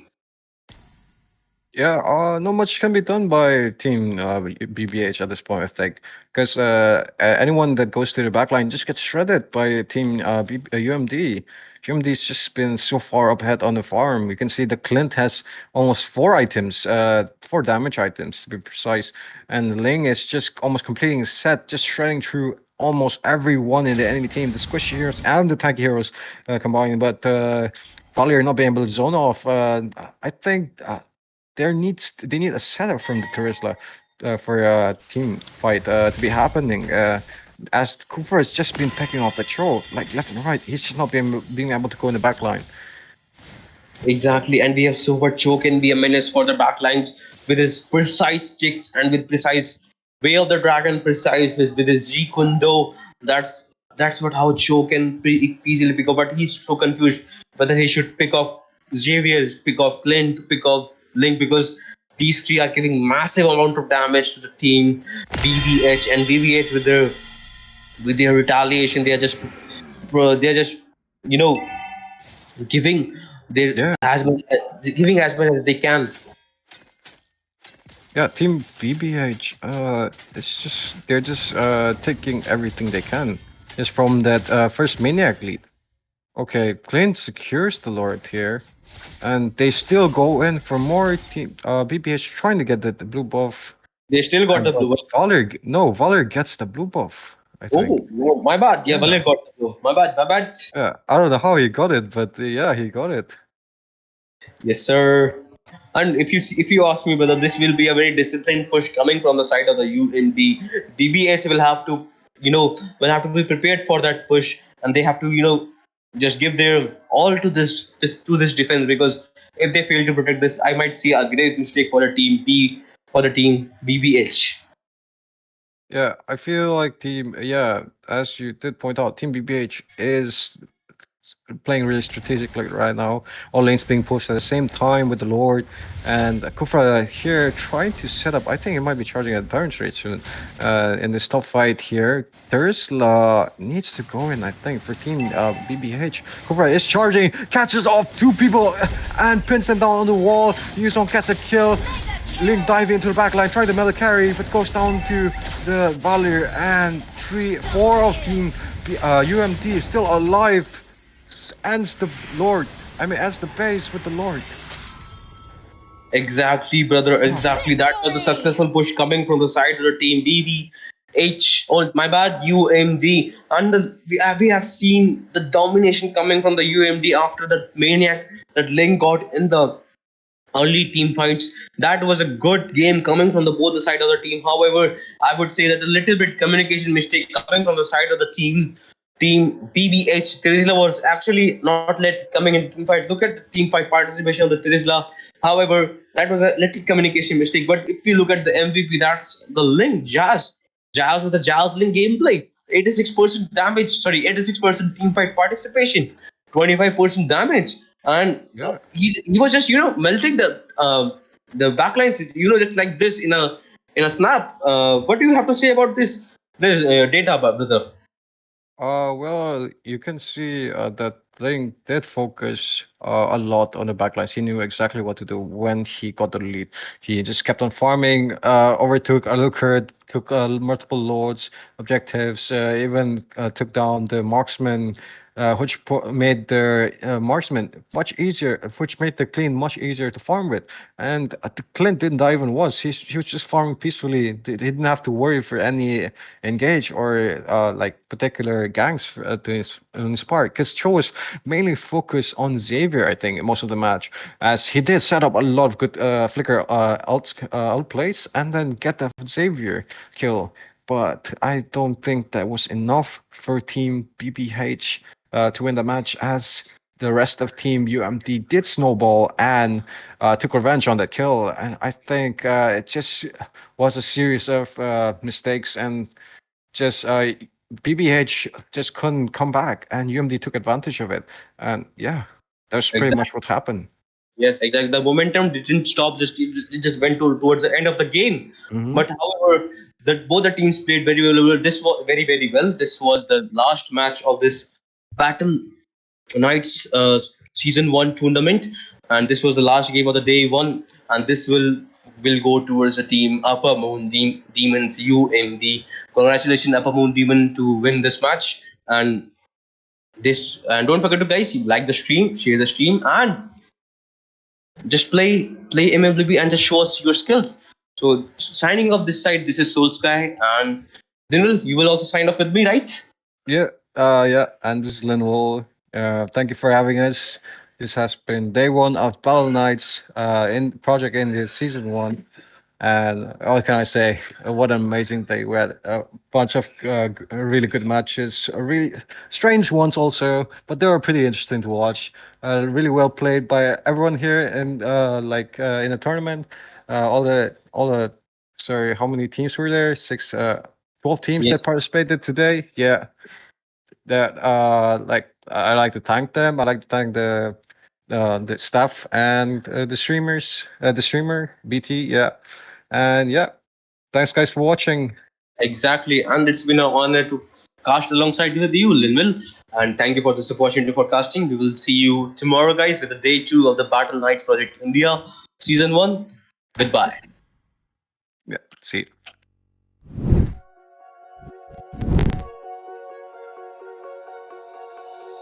Oh, you tell me stories, you tuck me in, and the second you leave, I call you right back to check for monsters in my sheets. Yeah, high school was hard. You'd fight with my mom. I'd fall asleep to the screaming, sound machine always speaking, left emotional scars. Now I'm 21, a soul of 50 years. And now that you are gone, I'm doing things that I shouldn't know from.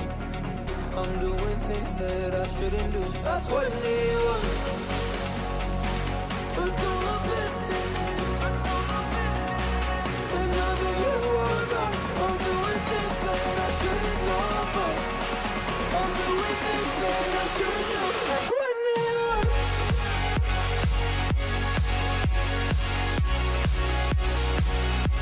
At 21. I'm doing things that I shouldn't do. At 21. I'm just a kid. Oh, I'm doing things I shouldn't know from. Yeah, doing things I shouldn't do. At 21. Yeah, I play you my favorite songs on a car ride while you list me all the people that left you in your life. Oh, oh, oh. And you smoke on your chair while I was trying to sleep. I smell the smoke in the air, but that was normal for me. I didn't know. I didn't know. But now I'm 21. A soul of 50 years. And now that you are gone, I'm doing things that I shouldn't know from. I'm doing things that I shouldn't do. That's 21.